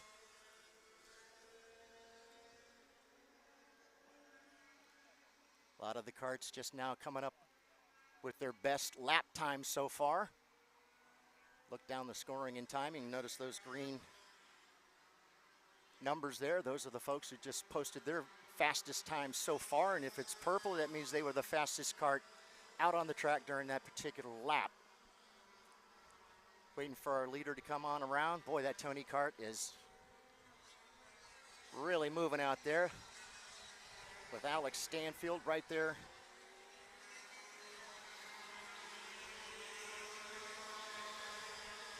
And it's really starting to heat up for that third position. Looks like we've got just a little bit of a gap there from Chappelle back to Lampling. About 0.4 of a second, a little bit of a gap. But the rest of them, the 4, 5, 6, 7, they're all within a 1/10 of a second of one another. Again, looking back, see if we have any more moves going on. Yes, we do. They continue to battle back behind them for that third, fourth, fifth, sixth, seventh, and eighth position. In the meantime, it's actually allowing Drew Chappelle to check out a little bit. Got a little gap, and as I say that, it looks like we're going to have a move there. Was that Ethan Arndt getting down to the inside of Lampling? Yes, it was. The Burrell Art card of Ethan Arndt now up into third.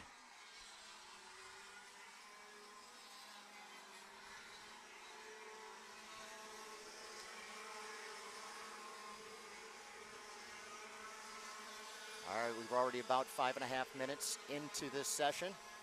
8 minutes plus 2 laps. I'm so used to actually sticking my head around there and looking out at the track that sometimes I forget that they're right here in front of me on our screen. But keeping an eye there. As I said, it looks like the battle is really going to be for that third position. It looks like it's still quite a battle between Arndt and Mescalis now. Mescalis has gotten around J.D. Lampling as well as Brooke Berry, the 924 Brooke, now up into that fifth spot, up 3 positions. Leader once again just coming through turns 14 and 15. Down this short chute to the start-finish line. Bank another lap for Alex Stanfield. Out in front, stretched it out to 3.6 second lead. Ethan Arndt, best time so far, 56.460. Brooke Berry with a 56.319, her best time so far.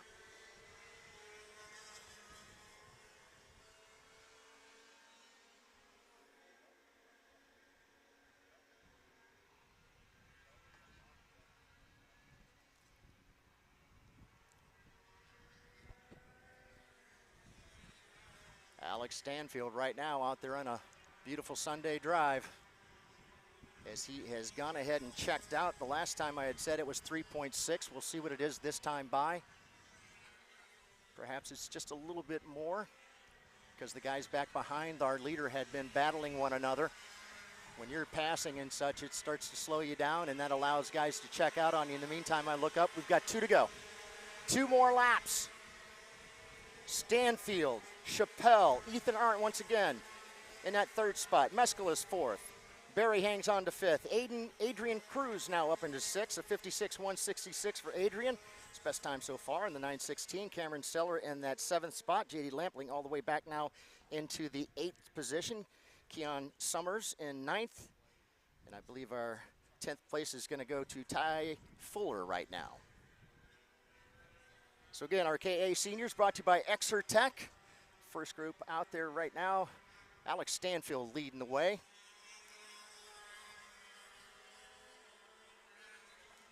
All right, he's going to look up as he comes through turns 14 and 15 here, and as he comes onto the front stretch, he's going to see the white flag. One more trip around the SpeedSportz layout here. The second place driver, True Chappelle, all in the zone.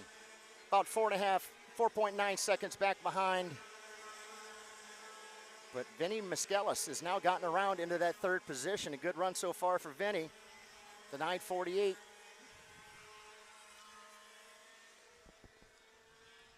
Our leader now coming through turns number 8, as the rest of the group just now coming through 6. So he's got a pretty good little lead there over the pack.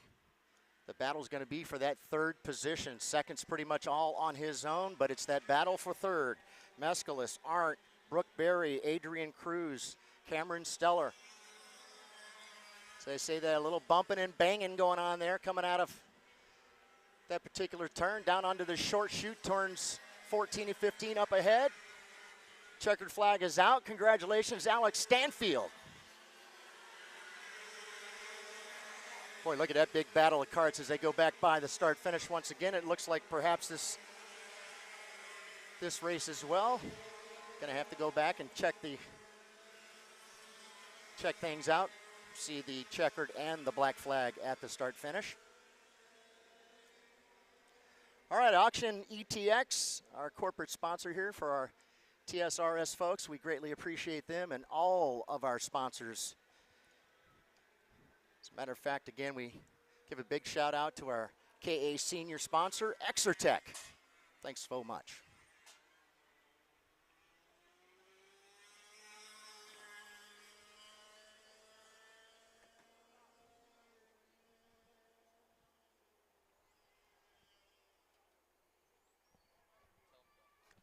All right, we're going to take a little break here, pay some fees, and get ready to come back and do some more racing. Live from SpeedSportz Park in Houston, Texas, is TSRS on Kart Chaser.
All right, welcome back to New Caney, Texas, here at the SpeedSportz facility.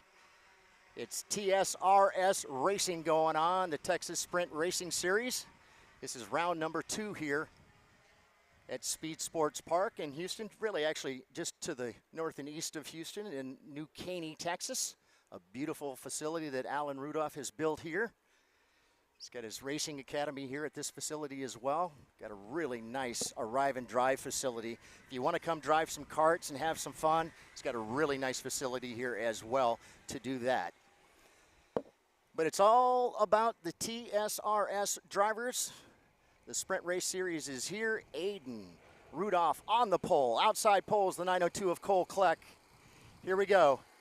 8 minutes plus 2. This is group number 2 of the KA 100 seniors, brought to you by Exertech. All right, green flag is out, and we are racing.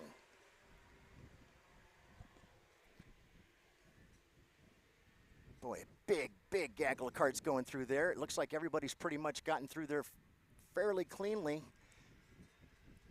Also looks like somebody's already jumped out there ahead of folks. Wow. Little bumping and banging going there into turn number 6. Able to get it back under control and continue on. I believe that is Aiden Rudolph there in that second spot.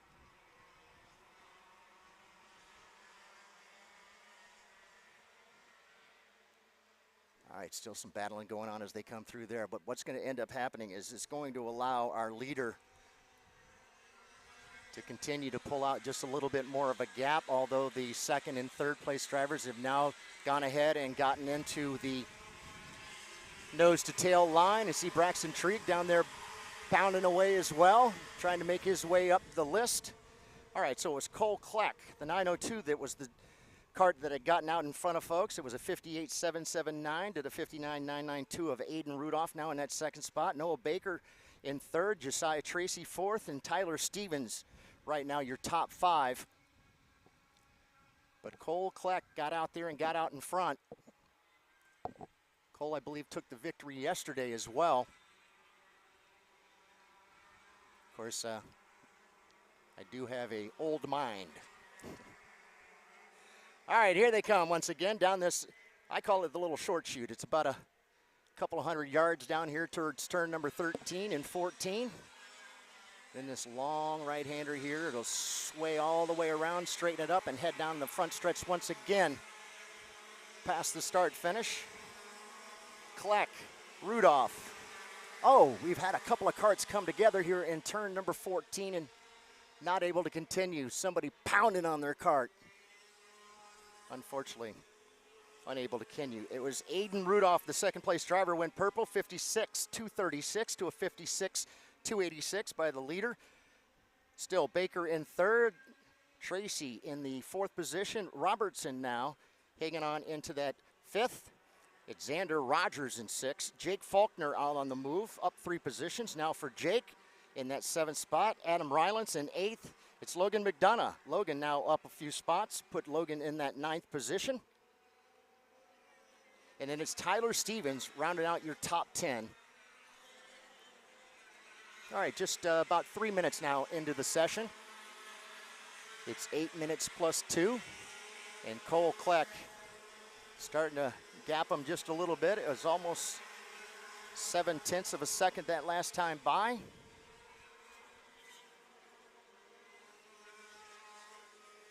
Meantime, a little gap there between Rudolph and Baker as well. The top 3 are trying to really spread it out here. Looking down at our 4th place driver of Josiah Tracy, about 3 seconds that is back behind our 3rd place driver. Still a lot of work to do there. Your top 3 now starting to bunch back up. Cole Kleck had that 4/10 of a second lead. I think comes back around. It was actually 0.6. He's going to come and find that he's actually only about 1/10 of a second ahead of the 2nd place driver of Aiden Rudolph. So it's still Kleck, Rudolph, and Baker. And once again, Aiden goes purple. Aiden definitely one of the faster karts out on track right now. He is into the toe. That is of Cole Kleck as he makes his way down into turn number 6, down to the inside line. Aiden Rudolph able to get around, but here comes Cole, gives him a little push in the back bumper, tries to see if he can't make him to force a mistake. He stays into P number 2, Noah Baker right there in the 3rd spot in the catbird seat, watching these two go back and forth.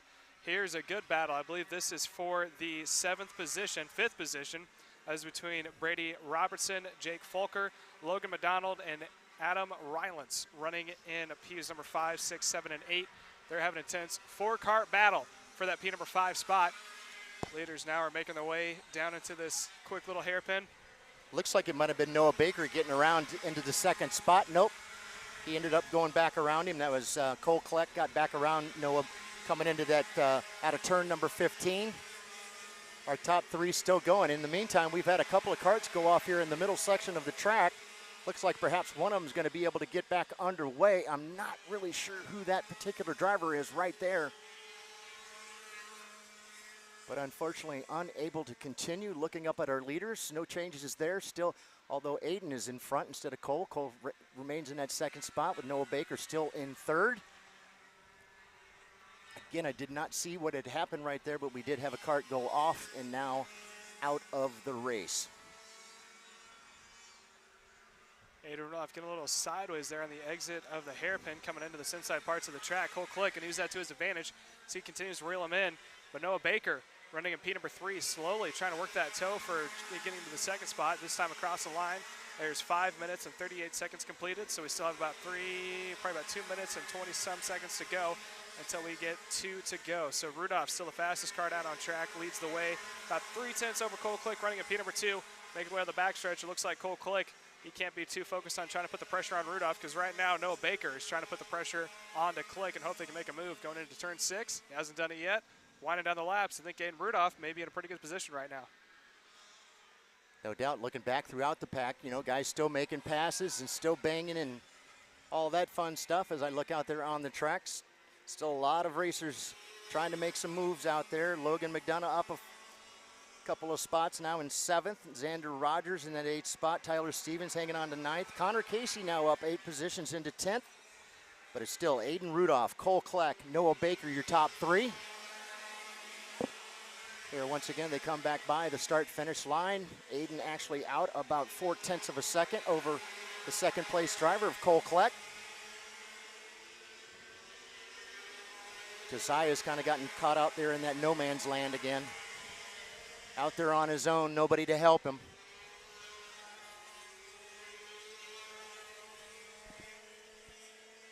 So our top 3 have not changed this last time by. They still remain Rudolph, Kleck, Baker. Cole jumps up there and gives a little bunny hop, try to get that cart a little closer there to the back end of that barrel of Aiden Rudolph.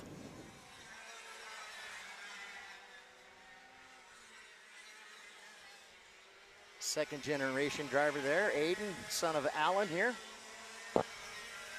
Fine young driver in his own respect.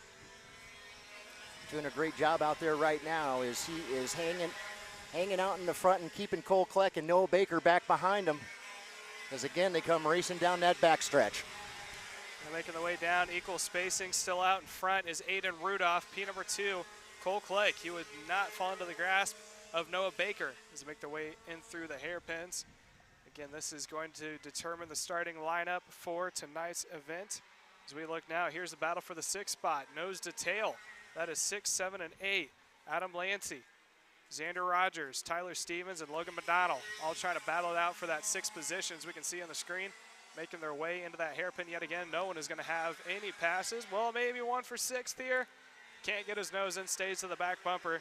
That was Adam Reisland on the back bumper of Brady Robinson. Meanwhile, Joshua Tracy, who had a good run yesterday, when it came time for heat number 1, finds himself running into island of his own in P4. The white flag is out this time across the line. Your leaders, along with the rest of the field, making their way. There's the shot of your leaders. Aiden Rudolph off the screen right now. They're 2nd and 3rd, making their way down to the hairpin. There's Rudolph, a little defending there on the inside. Whoa! That was going to be Cole Click. Cole Click loses position to Noah Baker. Can Baker hold on to it? Making the way out of the hairpins, coming into the double right-hand corner. It looks like Baker is going to hold on to the spot. Now they're still side by side, a little bit of contact there. Baker takes P number 2 away, so that's going to push Cole Click into P number 3. Coming into the second to last good passing point here. There's your leader, Aiden Rudolph, making his way through. Battle for 2nd. They're side by side. Coming down the line, no water on the track to split them, maybe a couple damn spots, and that is Cole back on point. See if Baker has anything for him. Baker going to try the inside line, loses momentum, but he's going to stay door to door across the line. They're side by side. It is going to be Noah Baker just outrunning Cole Click for the 2nd spot. Click comes across in P2, but let's hear the battle for the 5th position coming down to the line. They're side by side for 6 across the line. It is going to be Xander Rogers moving up 2 positions. So the top 5 goes as follow.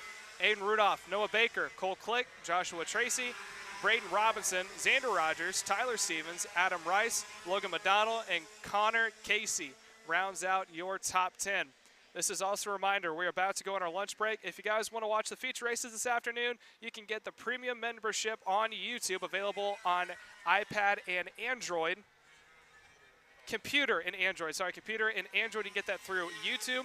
If you have it on a Apple device, it's going to cost you a couple dollars extra. That money doesn't go to us, that's just an Apple thing. So if you want to, do us a favor, download the premium membership so you can watch all the feature races this afternoon. Until then, we will come back after our lunch break, so stay tuned. We'll see you guys in about an hour.